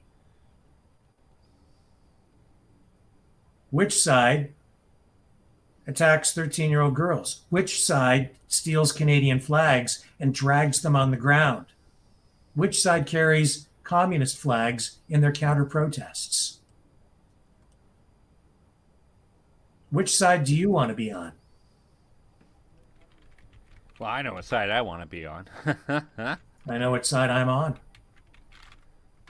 And if that's bias in reporting, so be it. Because at some point you have to ask yourself what's right and what is wrong. Well, I know this is wrong. Emergency Preparedness Minister Bill Blair was on all the legacy media outlets talking about how his Trudeau cabinet is considering invoking the Emergencies Act.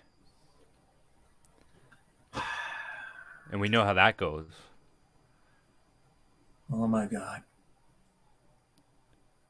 He's saying they're considering that? Yeah. And I don't know if he's doing that because the media is asking him, but if the Minister for Emergency Preparedness is talking about it and considering it, like, that's dangerous. And the amount of unlawful arrests that would occur if the Emergencies Act is put into place will be unprecedented, never seen before. Now, Trudeau's daddy, or supposed father, Pierre Trudeau, he invoked the Emergencies Act. And I believe you were alive when that happened. Yeah. And I myself have heard... crisis, yeah. Yeah, I've heard I've heard stories from that time frame about unjustified arrest and police brutality from that occurring. This is going to be like that times 10 if they do that. If they do that, they're declaring a state of war. That's what it is. And once they do that, you don't have any rights at all. They can do whatever they want. And it suspends the charter entirely. Yes. Say goodbye to the Charter of Rights and Freedoms entirely. And then they'll use the military in any way he sees fit to achieve whatever he sees fit. Those truckers won't be removed by police officers. The bouncy castles, the peace signs, Canadian flags will be swept away by soldiers in light armored vehicles, armed with probably water cannons, more likely machine guns, tear gas, and who knows what else, tanks. In Canada. You've been watching the protests down there, folks. Is that really where this needs to go? Really? These protesters, even at the border? You know, it's not the first time the Ambassador Bridge has been shut down by protesters. It happened in the 70s. It happened in the early 90s. I covered that for CTV. There was also a big truckers' protest in the late 80s over NAFTA. And those truckers actually got to sit at a table with liberal politicians and conservatives eventually who promised to make changes. But then after the protest ended, they gave them nothing. But through all of those border blockades, the prime minister of the day, of those days, various prime ministers, they never had to invoke what was then the War Measures Act to plunge the country into a state of war, physical war, where the country is in peril. Justin Trudeau's career might be in peril because he's acting the way he's acting, like an authoritarian, and Canadians don't like it. And even people within his party don't like it. But man, I'll tell you know what?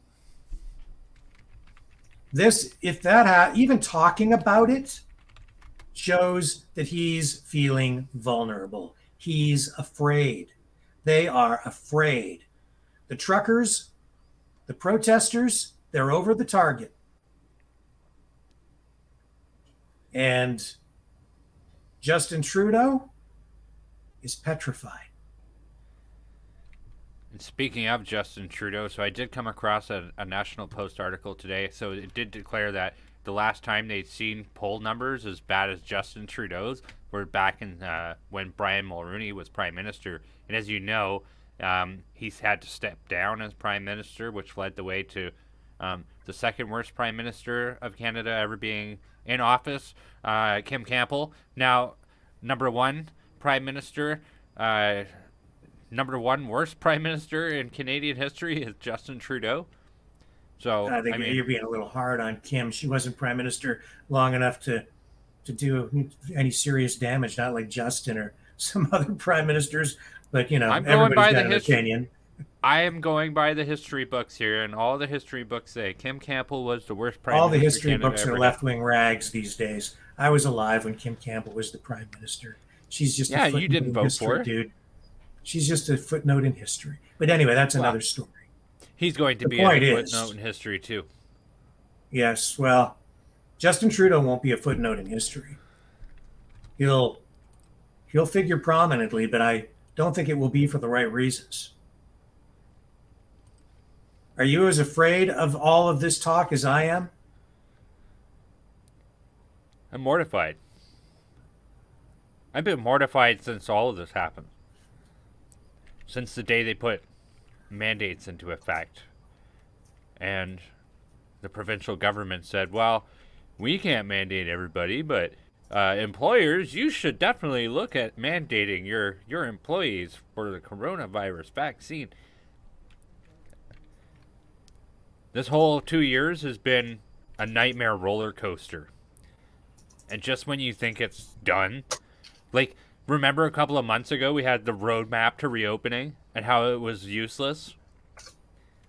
Yeah. Ontario was already supposed to have the Vax Pass scrapped.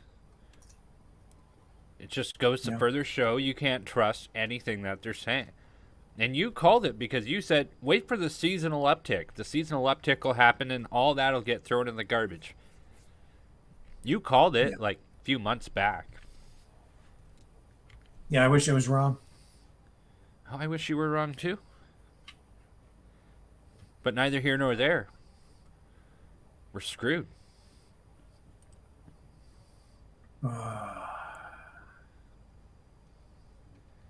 But we still have to have hope because we have the Great Awakening here, the Great Canadian Standoff. Despite what they do, tonight, man. Despite what they do, this is going to be a moment in time that'll be talked about forever. Yes, it's live.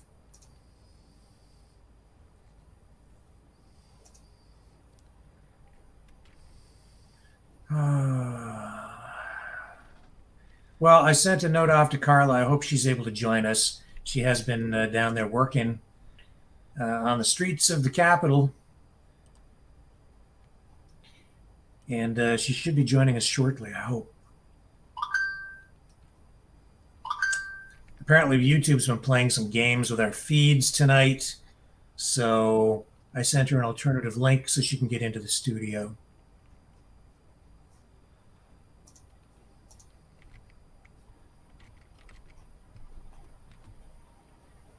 I'm going to bring up a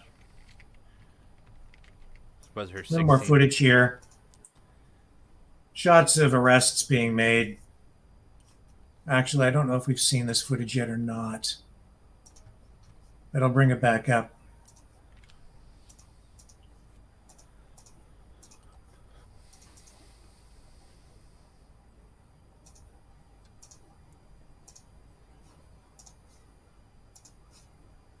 Off the property, please. Off the property.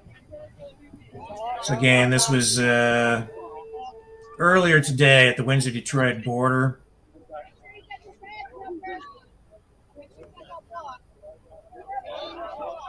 And even as recent as a half an hour ago, which is the most recent update that I have, there are still a few protesters down there on here on Church Road on the sidewalk. And dozens, if not hundreds, of police officers. The OPP has everything blocked off still, so the road's still closed. According to maps, everything closed on that side. Now, there's been quite a number of videos going around about police officers saying, like, we didn't sign up for this. Yes, there is division within, police. No question about that. I question the validity of some of them, though, because they quite often don't give their name. They just say, look, we didn't sign up for this or whatever. It's like... Yeah, and we want to be accurate, truthful. So we're trying to be careful about anything that we are being careful about anything we play. Well, So actually, I brought it up because I was wondering what your thoughts are on that. Because, it's like I said, most of the videos I see, they don't list their name, and they don't... Yeah, anything online, you kind of need to question. Of course. Right? So, yeah. we try to verify everything, and we don't want to mislead people. That's why a lot of what we're showing you is unedited, unfiltered, uncensored, just raw footage rolling. And a lot of the videos we're running here that are sent to us, we let them run in their entirety so that we're not editing things down and injecting too much of our personal worldview into it. But of course, we're also here offering our opinions and analysis, and that's what we're doing. But we're just being open about it. We're not trying to pretend that we're impartial, like legacy, regular, mainstream media, when in reality, they're trying to mold people's opinions on things. What we've done here is we've set up, Brendan and I, when all of this happened with this convoy, we said we should really do something, because we knew that people would not be given an accurate portrayal through the legacy media. So, me with my media background, Brendan with his, and his knowledge of politics, we said, the least we can do for the public is set up something online so that we can start sharing information in a truthful way, in our way.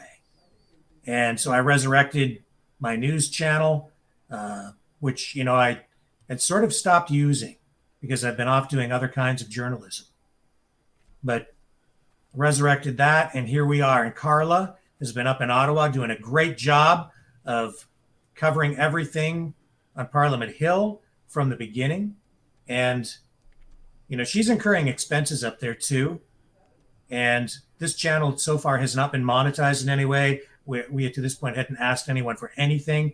We've been doing it because we felt it's important. In fact, we've been trying to do our part in a variety of ways over the past 2 years. But after talking about it, we are asking now for people to donate. There is a donation link in the description on YouTube and Facebook. And you can also go to this URL to donate and help out as well, especially Carla, because she is very thirsty. I didn't think I was caught. I was backstage. She's very thirsty. And I am. She joins us now from the nation's capital. How are you tonight? How's it been? It's been cold today, -22. So I came back to my room at 4:00. We did, and I fell asleep. I was trying to warm up, and out I was. Just woke up. So I missed some of the night. I haven't been out there tonight. I'm gonna probably go out when we go offline and see how it goes. I woke up to my husband turning the heat in the room. Hey, you can't have the light on, Matt. He'll turn it back on. I woke up to the heat being set at 30 degrees Celsius in this room. 30 degrees Celsius. Turning the light off like that makes it look like you're part of the witness protection program. Yeah. I just have to change your voice now to conceal your identity. I don't even have anywhere to. He will come back. Nice. Hang on, I'm just gonna go put the. Okay, sorry, guys. I'm gonna put the light on. Hold on a second. Yeah, right? we'll wait for you. Right over here.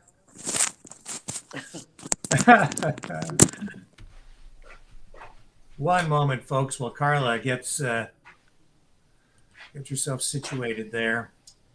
She's gonna bring us up to date on what's going on there. And while she does that, Brendan, I am going to queue up some footage. Excellent. From Ottawa.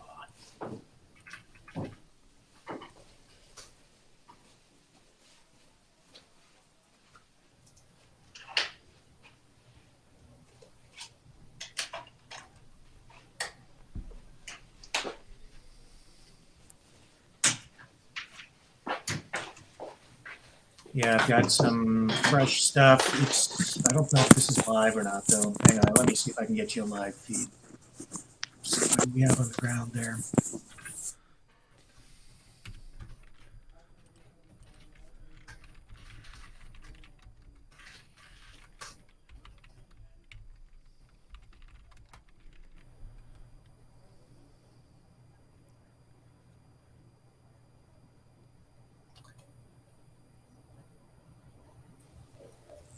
All right. There was not a blackout in Ottawa. My husband left the hotel room, pulled the key by the door, which turned out my lights. It's a good thing you got up to go and take care of that. We'd be still sitting here in the dark. Yes, I thought he went that's to the bathroom. I'm like, well, I thought, why would you turn the lights off on me? But he keeps forgetting that if you take the key out, you lose power. Everybody watching thinks we lost power. Oh my gosh, Ottawa under siege. The Great Purge has begun. Oh, I know. Anyway, I'm going to bring up some of the footage that you shot here today so you can talk about it a little bit and then also tell us what's going on right now. Okay. Yeah, we already played your footage about you visiting the office of Doug Ford, Justin Trudeau, and Theresa Tam. So another big crowd today, obviously. Yeah, a really good crowd. Obviously less than Saturday. A lot of people checked out. You know, pretty much everyone listened to Pastor Hildebrand speak and then left. They, checked out of their hotel room and then they didn't stay too long after that. I mean, this was after that, so there was still a good crowd, but it just wasn't as big. Right. Were people down there talking about what was going on in Windsor? They were a little bit, here and there. I heard people talking. So Windsor, there's just so many people had so many things to say. And of course, I haven't had a chance to check anything out. As you know, I fell asleep. So I rely on you guys for the information on Windsor because I know that you're bringing the truth. So they backed him down and everybody went home in Windsor, apparently, right? Well, sort of. They did at first this morning. I did a sort of an emergency update a couple of times through the day in the morning. And yeah, then they basically shut things down because the crowd dwindled overnight, right? So you only had a small group of people there first thing in the morning around 7 a.m. That's when police did their thing. But then after they cleared those guys out, more people showed up. All right. So you had about 50 people at any given time. And so, of course, police pushed further down on Huron Church Road, away from the bridge. And the protesters were really on the sidewalk on both sides of the road. But police went after them. They were chasing them through parking lots, making arrests, tackling people to the ground. Regular policing, huh? Yeah, just the regular kind of stuff. Yep. Wow. They had about somewhere around estimates about 500 police officers down there. For how many people? 40? 40, 50 people. Wow. And it's been going on all day. And so even now, there are still just a few people holding Canadian flags on the street corner. And you have this big row of police officers in their yellow vests and their winter gear, their winter riot gear, blocking the highway. So actually, the bridge is still shut down. Yeah, and now it's the police blocking it rather than letting the protesters do their thing. Right. So the police are blocking the roadways. They're not letting the trucks flow. Yeah, they've got everything blockaded. The cops have it all blockaded with cement barricades, cruisers, armored vehicle, hundreds of police officers. And I think there's maybe 3 people on the street corner. They had those very intimidating police vehicles, too, that look very much like army. Oh, yeah, they are armored vehicles, yes. Yeah. For sure. Yeah, I saw some footage of the vehicles. People are talking that they're coming back. I mean, they're not.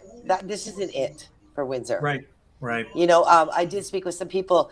I did get a comment from someone on my Facebook saying, that they were really disheartened that, that this happened in Windsor while people are partying in Ottawa. And I had to remind this person that Ottawa and Windsor aren't really, I mean, they're connected, but they're not. That's people, it's a different group of people that rose up to do Windsor, right. So Ottawa's its own little entity right now, but it's where it started. So it's, going but, out. It has been, even in Windsor, completely peaceful. Right. I mean, now, I guess, depending on your point of view, it's a blockade. They're blocking the bridge. Is that an aggressive act? I suppose. It's not the first time it's been done. It's been done in the past. It's done in the 70s, done in the late 80s, done in 1991. I covered some of those blockades myself. I never saw the level of response to it then that we're seeing today on this day. Yeah. Or even comparable were the blockades in 2020 due to the Wet'suwet'en pipeline protests that happened. So this has been completely different than what we've seen before, and consequence of the Windsor Bridge being closed, it's caused heavy congestion at the sister bridge, the Blue Water Bridge near Sarnia, Ontario, going into Port Huron, Michigan. So it is causing a bit of a ruckus, which I'm kind of happy about. Yeah. I heard that the Blue Water Bridge, that the 402 is backed up all the way to Airport Road. Yes, it's about 10 kilometers lined up of trucks and beyond. It's a long way. Yeah. Yes. Well, I mean that's the tone, is that they're not stopping. They're going to continue. I mean, it's again back to that game. You know, they can shut them down, but two more are going to pop up. Whatever that game was called that I talked about. Whack-a-mole. Whack-a-mole. I can never remember the name of that. Yes. But Brendan just brought something up, and it really, really worries me. And I don't know if you've heard this or not, but apparently the federal government is looking at bringing in the Emergencies Act, which is like the equivalent of the old War Measures Act. Which means that he can basically step all over the charter legally. And do it with soldiers. Exactly.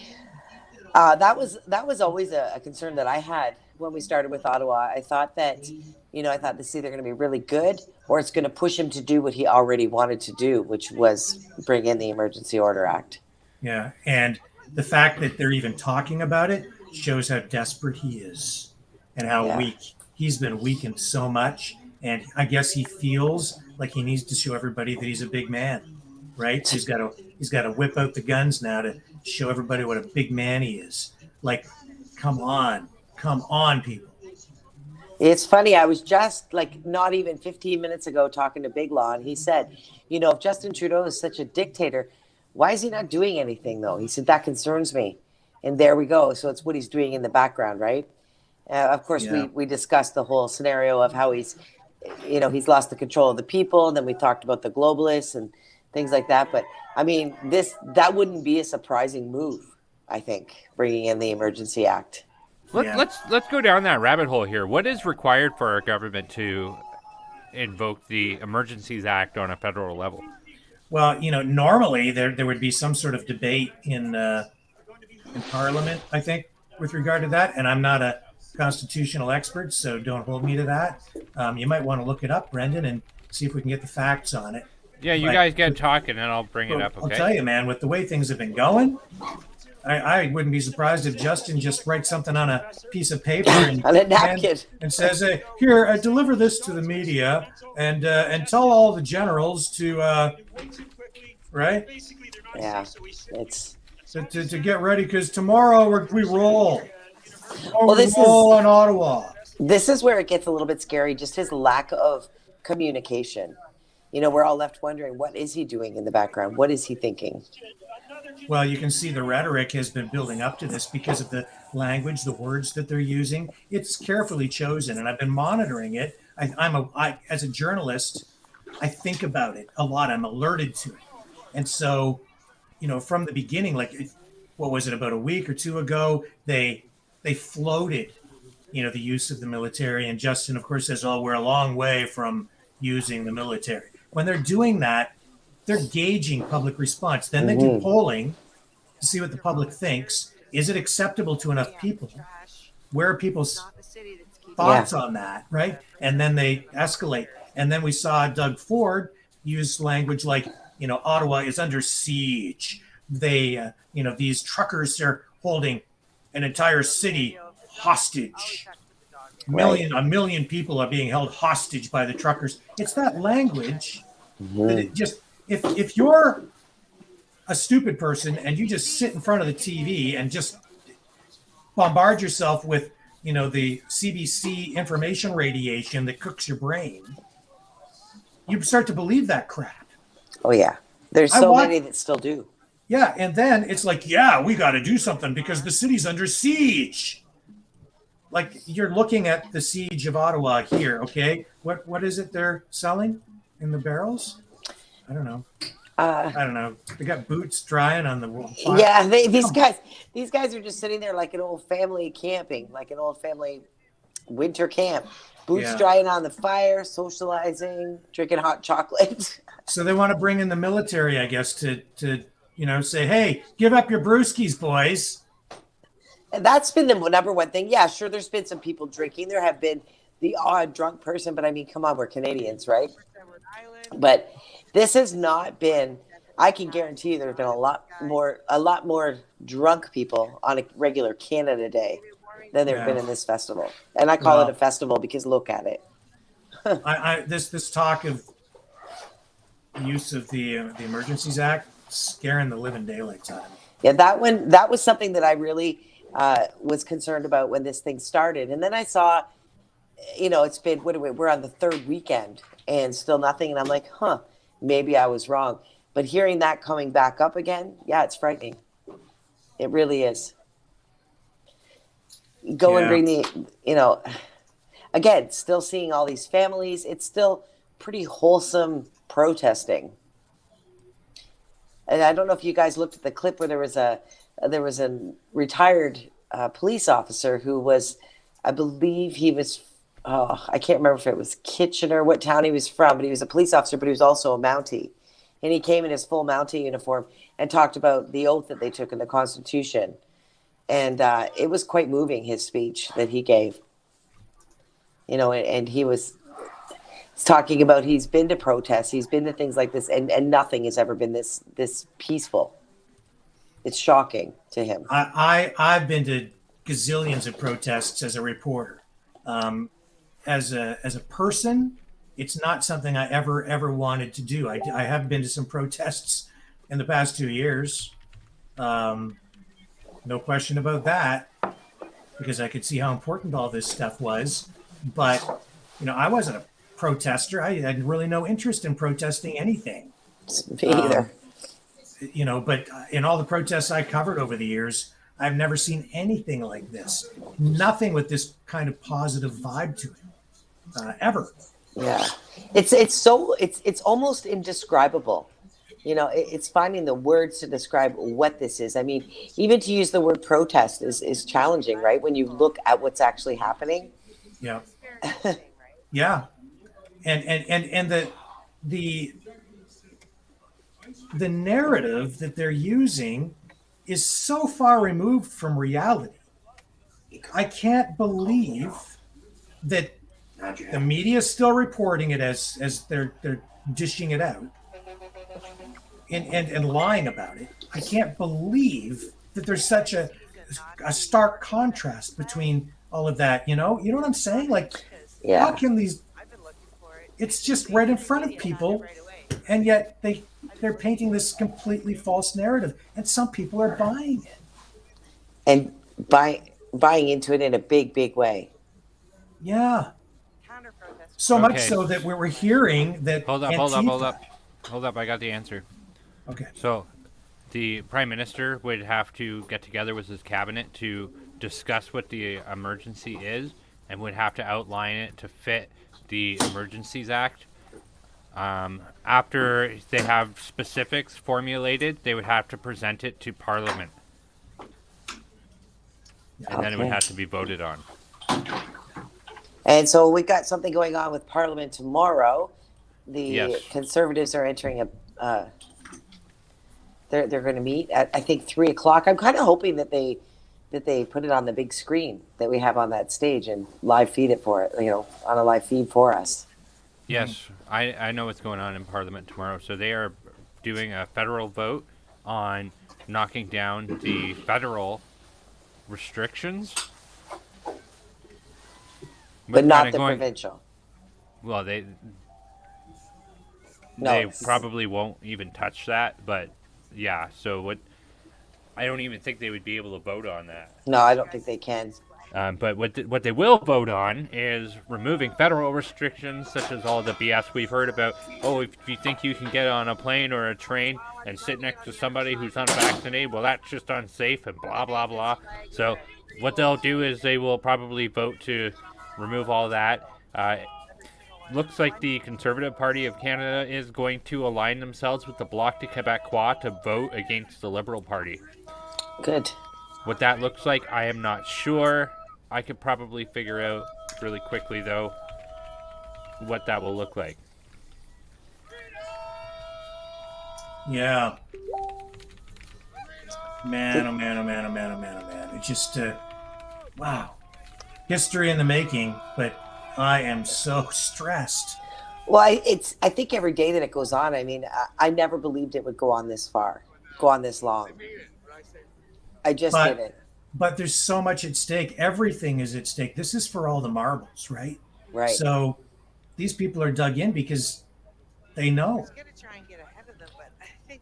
Yeah, they just people are not backing down. People are already planning to come again next weekend. I mean, you know, I'm booked to Thursday. I just keep moving my date every time. You know, I don't want to leave. I'm not leaving till it ends. So. Yeah, and again, you are incurring expenses down there. We're trying to get some donations to help you, and we do have this domain. You can go to freedomreporters.com to help us with our expenses covering Freedom Convoy 2022. Carla is down there. She's been paying for everything out of her pocket. We haven't monetized anything to this point until now. The channel's not monetized.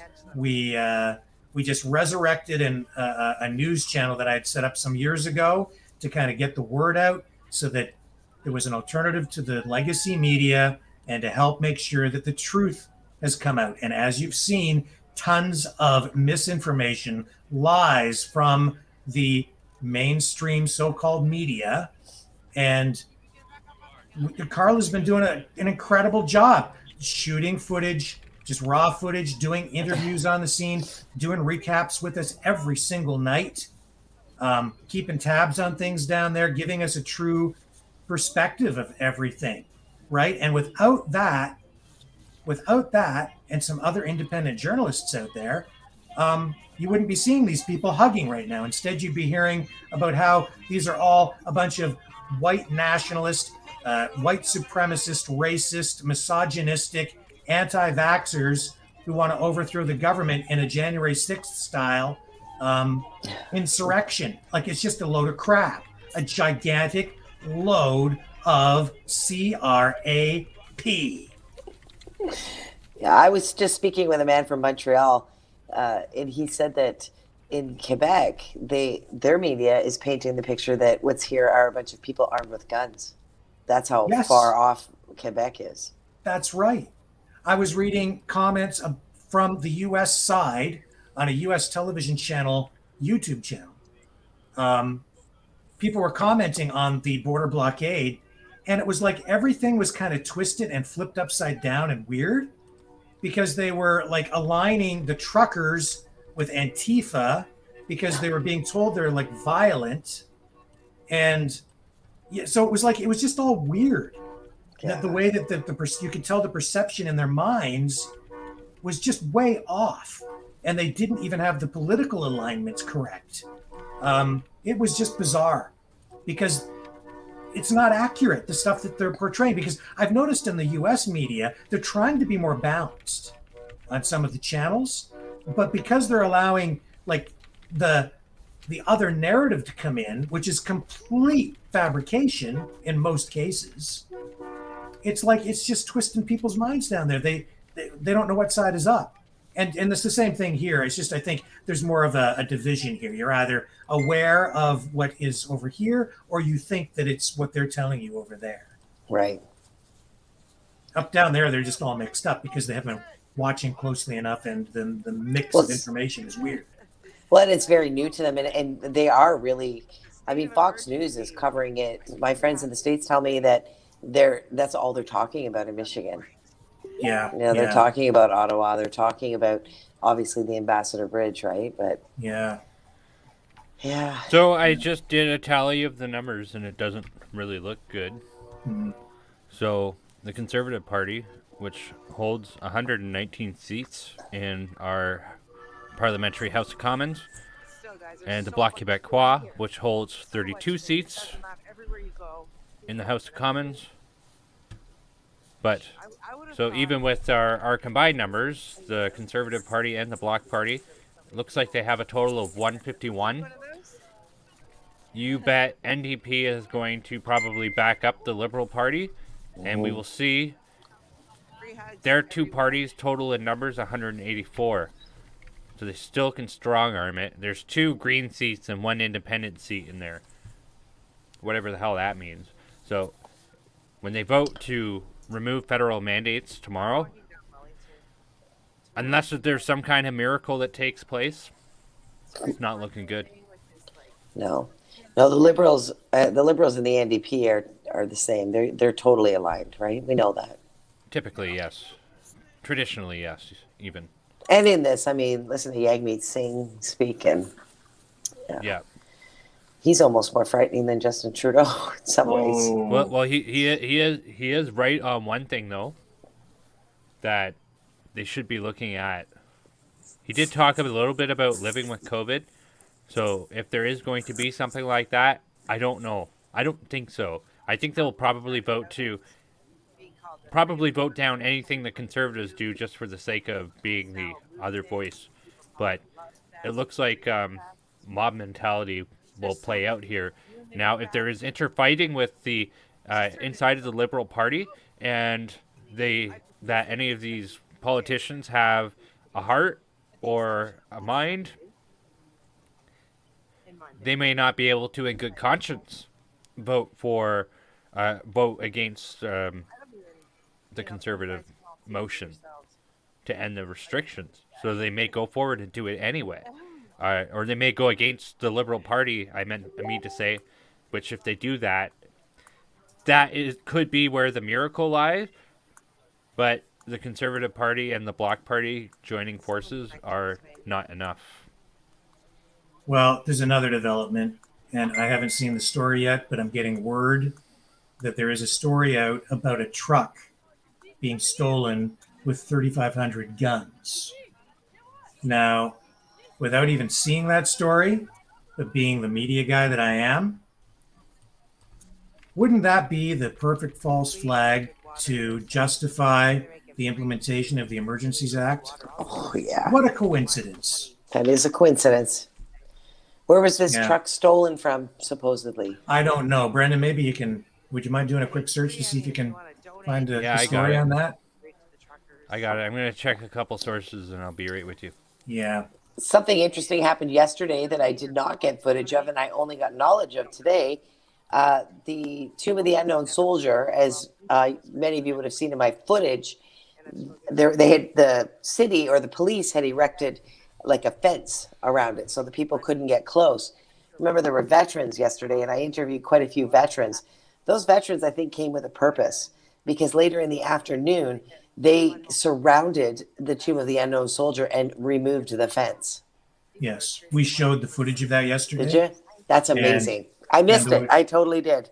And to me, what that is the veterans reclaiming that for the people. Right. And it was so powerful. I saw the footage, and it was powerful. Because the government and the media, I believe, misappropriated that monument for political purposes and used it in a smear campaign to try to discredit the freedom movement. And the veterans saw through their lie, their big, fat lie, and went down there and said, no, we fought for this country. We fought for freedom. Our colleagues, our brothers in arms and sisters in arms fought for freedom and died for it. And you're not taking it away from us, and you're not taking it away from the Canadian people. And as I said yesterday, that kind of decision came from a prime minister who flew the Canadian flag at half staff for months because he wants Canadians to be ashamed of their country. He wants Canadians to hate their country. That's what he wants. That's what Jagmeet Singh wants. But the veterans said, no, enough is enough. and the people are saying no. So the veterans went down there, and even as police tried to stop them from removing that fencing from around that national monument, that war memorial, the public came and backed up the veterans, and that fencing came down, and that That's right. memorial was reclaimed for the people. And that was another strange development in what is, it was sort of another battle in this war for freedom, right? Absolutely. Very symbolic and yet so meaningful. What I especially liked is listening to a few of the veterans speaking to the police officer, and like I have talked several times about how the people need to be very mindful of how they speak to the police officer. You know, we need to get to the heart of who they are, not insult them. And when you heard the veterans saying, "Have you forgotten who you are? Have you forgotten your oath?" Hearing a veteran who fought for this country say that to those police officer, it had to be meaningful. It had to cut them at the core of who they were. Yeah. At least some of them. Yeah. So they made bowling. You saw the Yeah. You know, when I saw that fencing coming down yesterday, it did warm my heart. Me too. And it gave me more hope again. And this has been an emotional roller coaster, you know, from the beginning. And today was no exception. Watching all that stuff go down in Windsor today, you know, just in my backyard here, right? It's just unnerving. It's worrisome. Honestly, police handled it in a way that nobody has been really hurt or anything, as far as I know. So I'm grateful for that. Police were all kept safe. I'm grateful for that. But I don't like this conflict. I don't like where it's gone. I don't like where it seems to be going. And this talk of the Emergencies Act, man, I am petrified.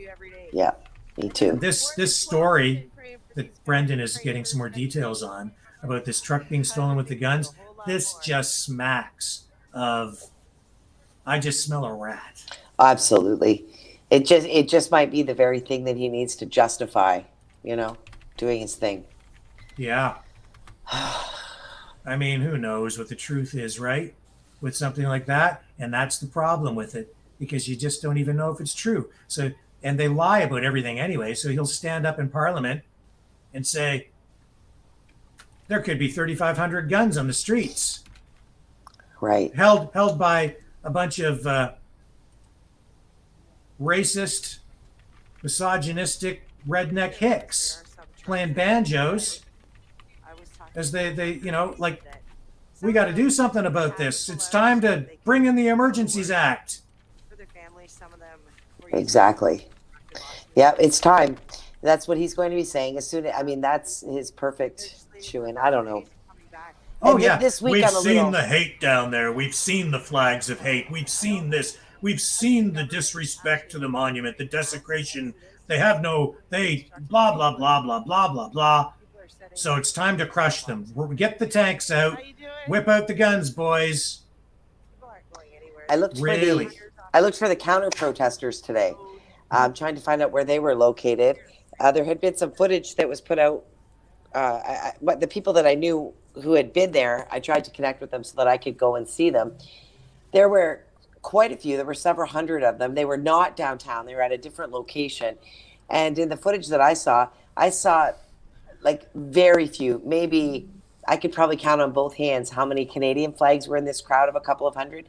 But I sure did see a communist flag smack in the middle of that crowd.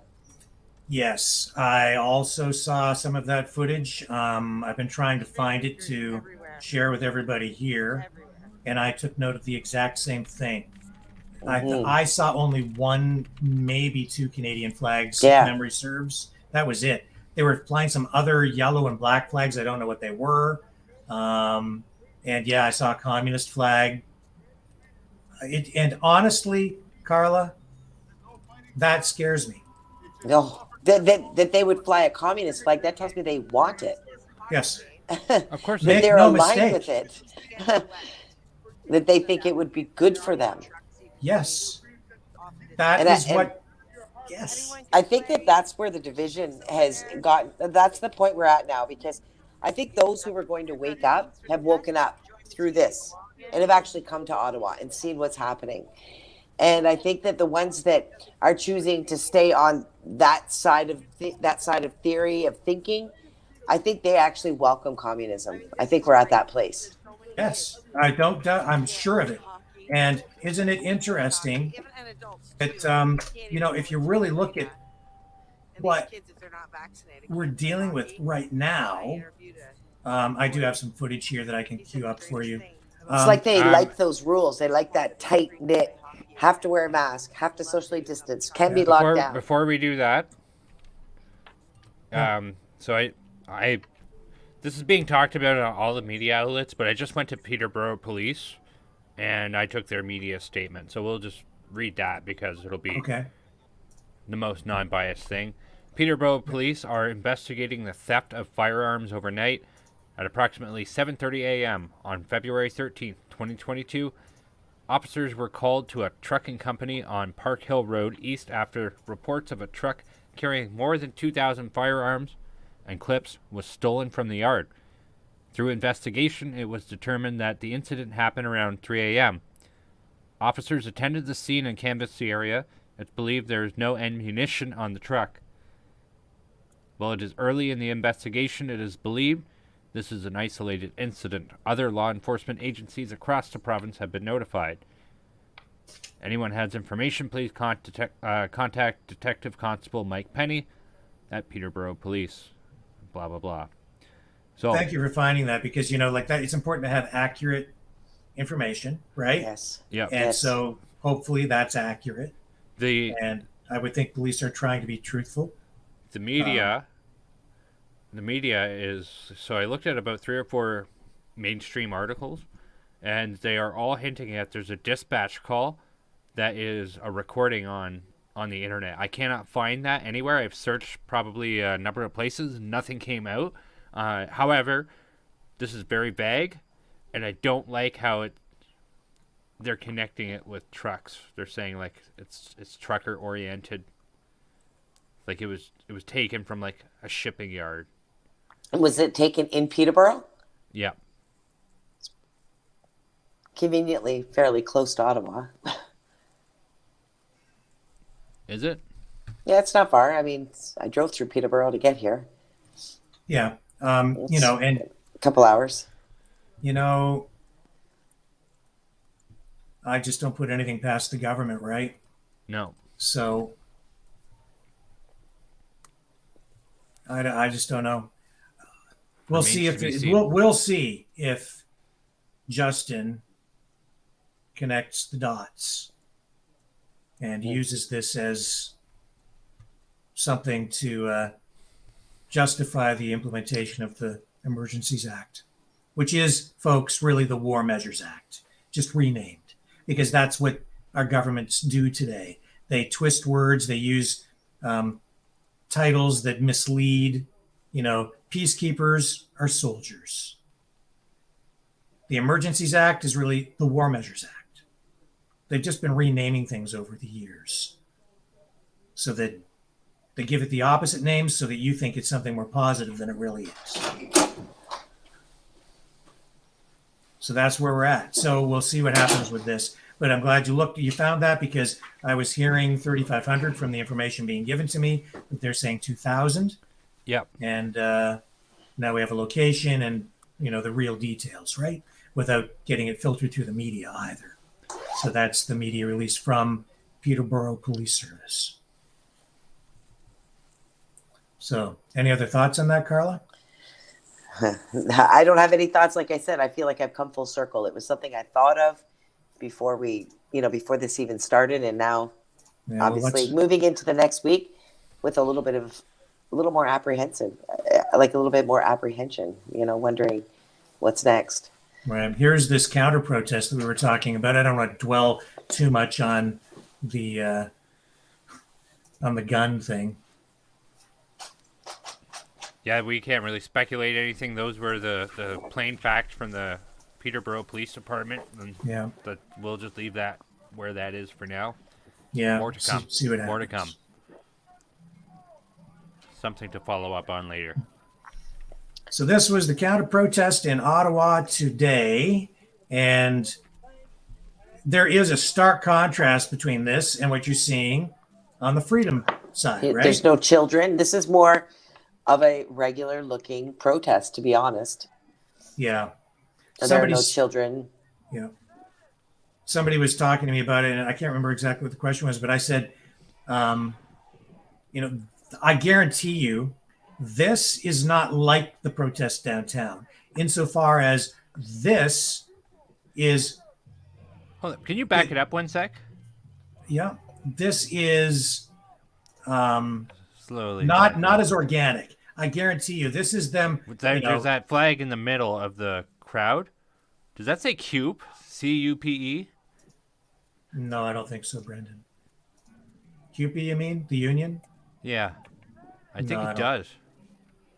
Doesn't look like their logo, though. No, it's not. I don't know what that is. There it is. There it is. It bloody is. Is it CUPE? Yeah. That could be. Holy gee. Well, the unions have not been on the side of the people through this anyway. No, the unions have completely let every one of their members down. They're so corrupt, and they take all their numbers and they tell everybody what to do, and they follow along like the good little puppy dogs that they bloody are. There's one, two. Is that another two Canadian flags? Like that's what I'm saying. Two Canadian flags. I mean, it would be red ones that are interesting. up there. It would be interesting to split that screen and show both protests. You know, who are the Canadians? Who have the patriotism? And they're all out there outside wearing masks, in stark contrast to what's going on, on Parliament Hill. All of them wearing masks outside. They like it. They do. That's what I'm saying. Yeah. I mean, is evidenced by them by the sight of the communist There's the flag. commies. There's the the hammer and sickle. Bullies go home. It's almost like they feel safe. They feel safe within the communism. And there's Yeah, more you're right, CUPE Brendan. flags. There's more CUPE flags. Yeah. Holy crap! I don't know what's worse, the commie flag or the CUPE flags. I don't understand what the significance is of the CUPE flags. Why are they flying? Because they're What are they chanting?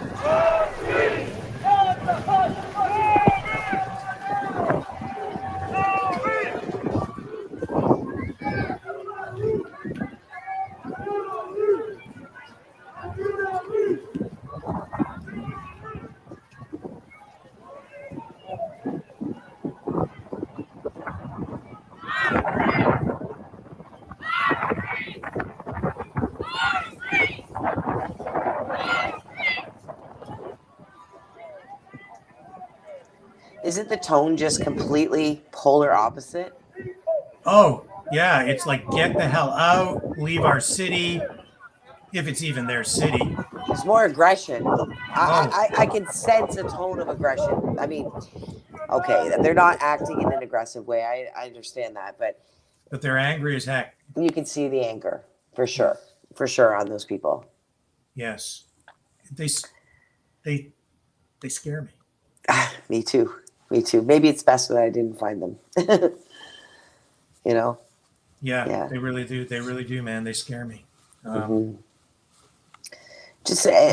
they had a better show than they've had through this whole thing.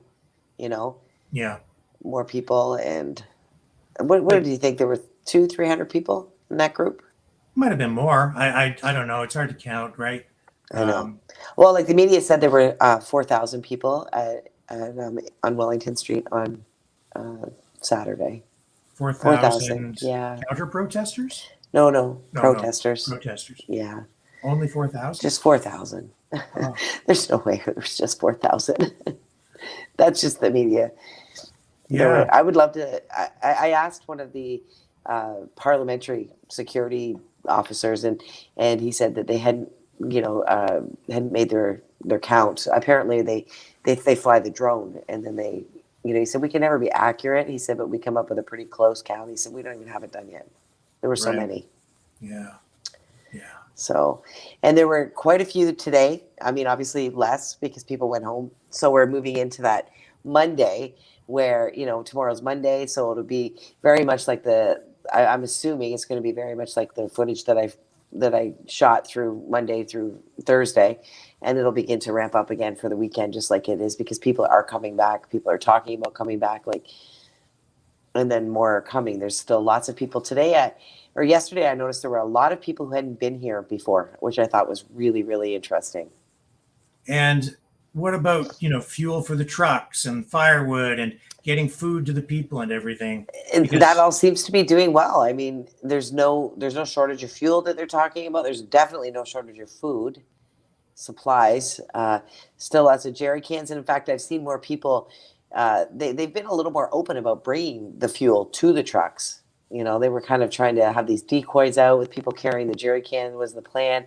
And they've been pretty open about fueling these trucks right in front of the police officers. So. So it's now Sunday, so the crowd will be much smaller tomorrow because a lot of people, again, have gone back to work. Yeah. What do you think? Are the cops going to?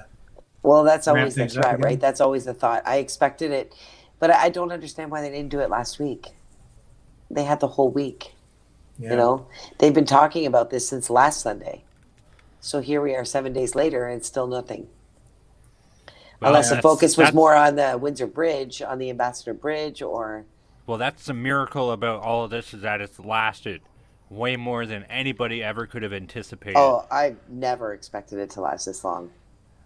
And you know what? The shameful part is you have a legalized union marching in an anti-protest with a communist flag, and meanwhile, It's a very interesting thing. It's a very interesting thing, but the media won't report on that. Communism has killed millions and millions and millions of people. You take all the people killed in the Third Reich and you multiply that by millions and millions. It has killed so many people. It's disgusting. It's atrocious. Romania got out of communism in 1989, and they still don't know to this day how many people the dictator Ceausescu killed. To this day, they don't know how many people he killed. Who else would I call? My neighbor broke with me. Yeah. Well, I'm just really worried about the whole damn thing, and the other thing I'm worried about is it's those counter protesters have every right to be there and do what they are doing. I just hope that we don't get those people into the mix with the other people and we get it fighting, or Antifa goes down there, because we're hearing that they're coming into the area. I don't want to see that kind of conflict, because I think that is another tool that the government will use, or another excuse they will use to bring the hammer down in a really hard way, right? Because if Antifa goes down there, or any of these counter protesters go down there, and there's any kind of conflict, you know who's going to get blamed? The truckers. 100%. Yeah. The truckers. Anything goes down, it's the truckers. Yeah. And what are you going to do if you have a mob, like a small mob, come in and start to beat you with sticks, right? You're going to just sit there and let them beat you with sticks? That's not going to happen. So I just, man, oh man, oh man, oh man. And we do need to talk on the fact that, yes, although it still seems very festive and people are still very happy, they have to be getting tired. These truckers, they have to be. I'm getting tired, right? Yeah. I mean, today I came back at 4:00 and I was gone. I was cold and I was out for 3 hours and I had no intention on that. I was just going to warm up. Yeah. I mean, they're getting tired. Yeah. They have to be. So I'm wondering how long that is, how long that spirit is going to stay positive. And talk to us a little bit more about that, Carla, because I don't know if people understand the level of sacrifice that, even you have been making down there, and even other independent journalists, right? You're away from home. You're absorbing all these expenses for your hotel, and all because you feel that it's important to be there. right? Yeah, it is. It's so important to be here. It's important to make sure that because every day the media is coming out with something that is skewing this in the wrong direction. So it's so important to get here, to continue to walk the streets, continue to get the footage of the atmosphere. You know, if nothing else, because that's what they seem to be attacking is the atmosphere. You know, they're saying that we're terrorists. They're just continuing to discuss how awful we are, how violent we are, how we're like basically an angry mob. We're out to destroy everything Canadian, all things Canadian. So it's important that we, you know, really prove the opposite. Yeah, it's challenging. It's challenging not to be home. You know, I miss my dog. I miss my kids. Yeah. And I do see that some people have donated to help out with expenses. Greatly appreciate that. Again, there's I'll just bring up the URL. There's also a link in the description on the YouTube and Facebook channels you can click on, and any donations that you might be able to throw our way would be greatly appreciated. It'll help us cover some of the expenses that Carla is experiencing in Ottawa. And, you know, we just think it's important because it's too much for one person to absorb on their own, especially since you've been there now for what, better part of 2 weeks, right? Yeah, I've been here since the very beginning, minus 2 nights. Mm-hmm. Yeah. And the hotels are obviously, you know, it's a supply and demand thing. So the hotel prices are going up, right? Yeah. So it's, you know, I mean, and it's difficult to even get, thank God that so many people are donating to the truckers too, because it's difficult to even get to stores, like convenience stores, anything like that, because they just aren't open. There's one, I think 4 or 5 blocks from here that I happen to stumble upon, but, you know, so it's a good thing for the supplies. And, you know, look what's happening with the donations also with the truckers, just to speak to that. So we had Give, Send, Go. You know, the government tried to freeze that money, and that corporation happened to be American, said no. But there's been talk that the Toronto Dominion Bank is messing with their money. Right. So now the organizers are asking them not to, asking people to just give cash to the truckers. You know, so it's millions and millions of dollars have been intercepted on this. It's just crazy. Yeah, and again, it's this bizarre, sort of strange new kind of warfare that we're seeing, right? Yeah. And that's really been the approach. Go after the money, seize the fuel, seize the firewood, seize the food, seize the water, The bouncy castle. starve them out. Yeah, seize the bouncy castles. Brilliant strategic move. Brilliant military strategist, General Slawley from the Ottawa Police Service. Gentlemen, Negative we must 1 seize star. the bouncy castles. Yeah, negative 1 star. Oh yeah. Yeah. So what do you think is going to happen there tomorrow? I don't know. I don't know. I think a lot is resting on what's going to happen on the Hill tomorrow behind closed doors in Parliament.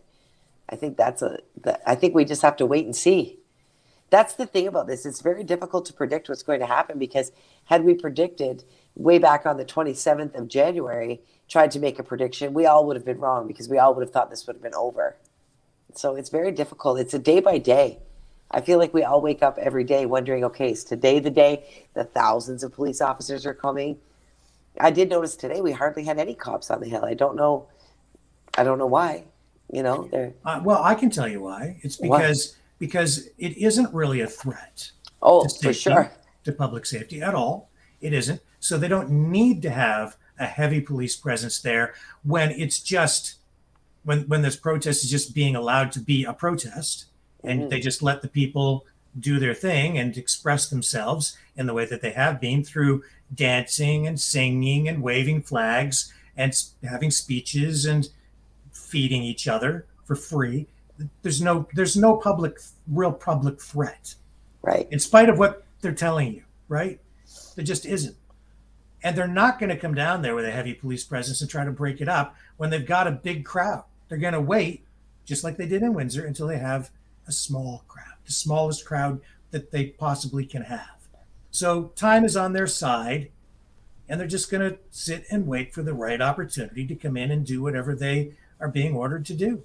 Exactly. It's just that simple. And you're quite right when you say they'll probably come in like a thief in the night. I think 100%. I would put everything in my life on it that they're going to come like a thief in the night. Yeah. I mean, I'm surprised, like you were, that they didn't do something more drastic last week. But I think that's again because the truckers kept coming, right? And the people kept coming even through the week. Right. And when it looked like the numbers were too down low, this appeal for support went out and the public answered it. And people went, yeah, we got to get to Ottawa right away. And people started to show up on like Thursday. Right. Right. I think that the opportunity slipped away from police. I do too. And I think that public appeal is still out. Get to Ottawa. Get to Ottawa. That's the thing, you know. And the momentum is growing within this movement, the movement piece of it, you know, where people are coming and seeing for themselves that they're not alone, that this is very patriotic, that this is very much a place of healing. That seems to be a big testimony that's coming out of there, that people are being healed. They're being healed of their depression. Yes, You very know? much so. In It's like contrast to what we saw at that counter protest, where those people psychologically, in my view, just from looking at that footage, doesn't look like there's any healing going on there. No. They're like just like a film of gray over it, and just depression. Even just looking at into the crowd at the colors I saw. I mean, I'm a person who wears black all the time, and I'm not like, I'm just noticing that everything looked dull. You know, where I think of the footage that I'm getting of people, there's so much color and so much brightness. And it's because it's all red and white. It's so festive. It's so Canadian, right? Right. Yeah. It's lively. And tomorrow's going to be a milestone day because of this vote or debate on the mandates in Parliament, and also because you've got now this. What it really is the talk about the Emergencies Act is a trial balloon, another one. They float it out there, they get it in the media, get people to talk about it, and if they can get the public to accept it, if there's not too much pushback, they go and they do it. But if there's a big, put on the brakes from the public and people get concerned and there's pushback, then they stand. Well, hopefully they use their polling, because I think that, I mean, if citizens who are on this side of it have learned anything, they've learned to share, right? Yeah. They share any information, and they share those polls, and they share everything. So hopefully if they decide to use the polls, that might help us. But that has been in the back of my mind since the very beginning of this. I think in most people, you know, because we know he wants to, he's been wanting to do it. He just is waiting for the opportunity. And, he's not looking for a majority of people to respond in a way that would allow him to do it. He only needs probably 20, 30%. And then once he implements it, that's all you really need. And then the narrative spin, you control the media and you go with it, right? And then they have a whole plan to just try to sell it to the public.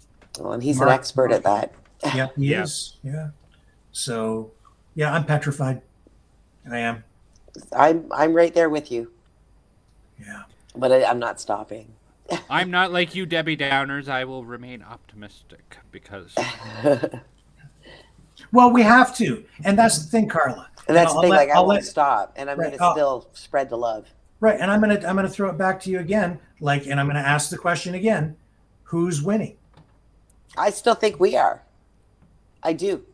Any way you look at it, we've unified, we've spread the love, we've seen people healed, we've seen people's lives changed.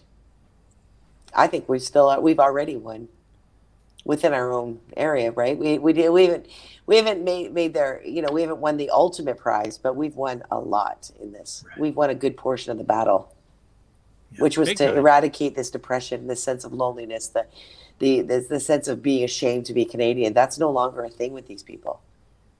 So tonight we all pray for Canada. We do.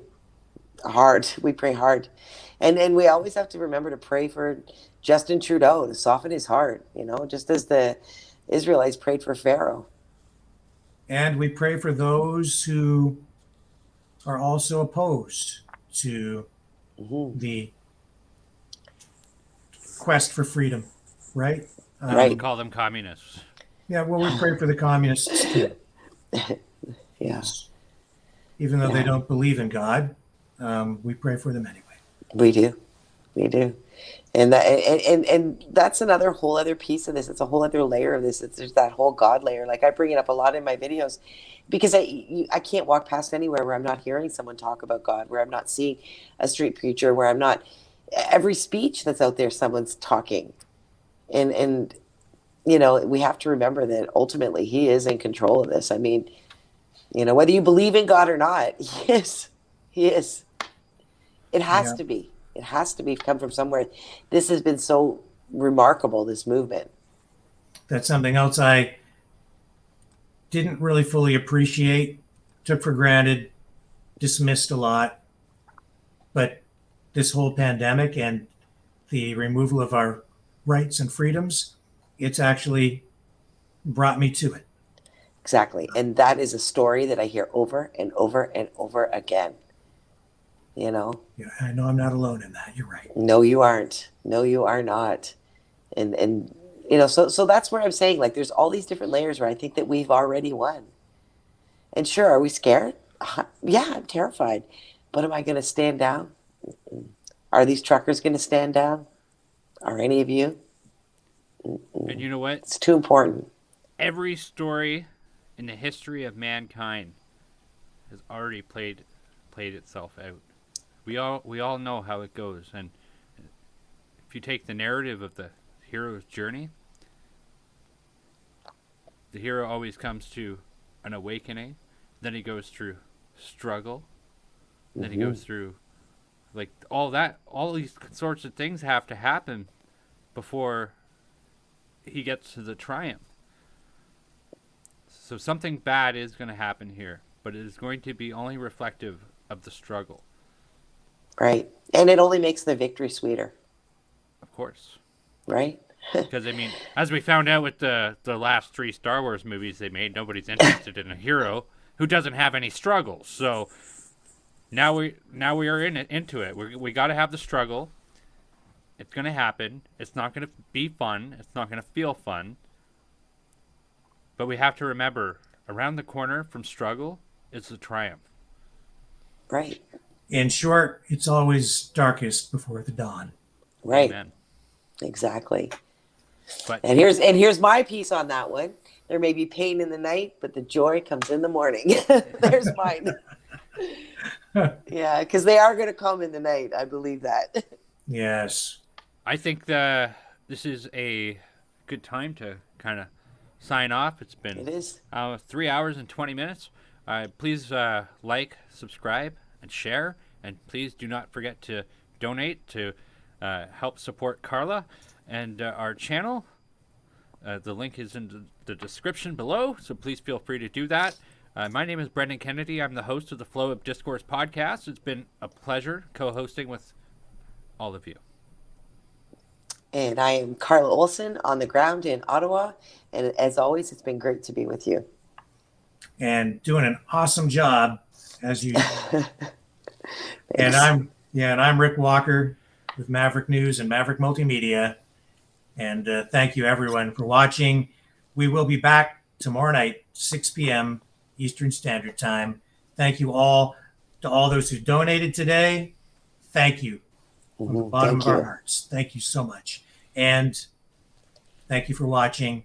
Just by watching, you're helping us spread the information, spreading truth. And we will catch you on the flip side tomorrow night, 6 p.m.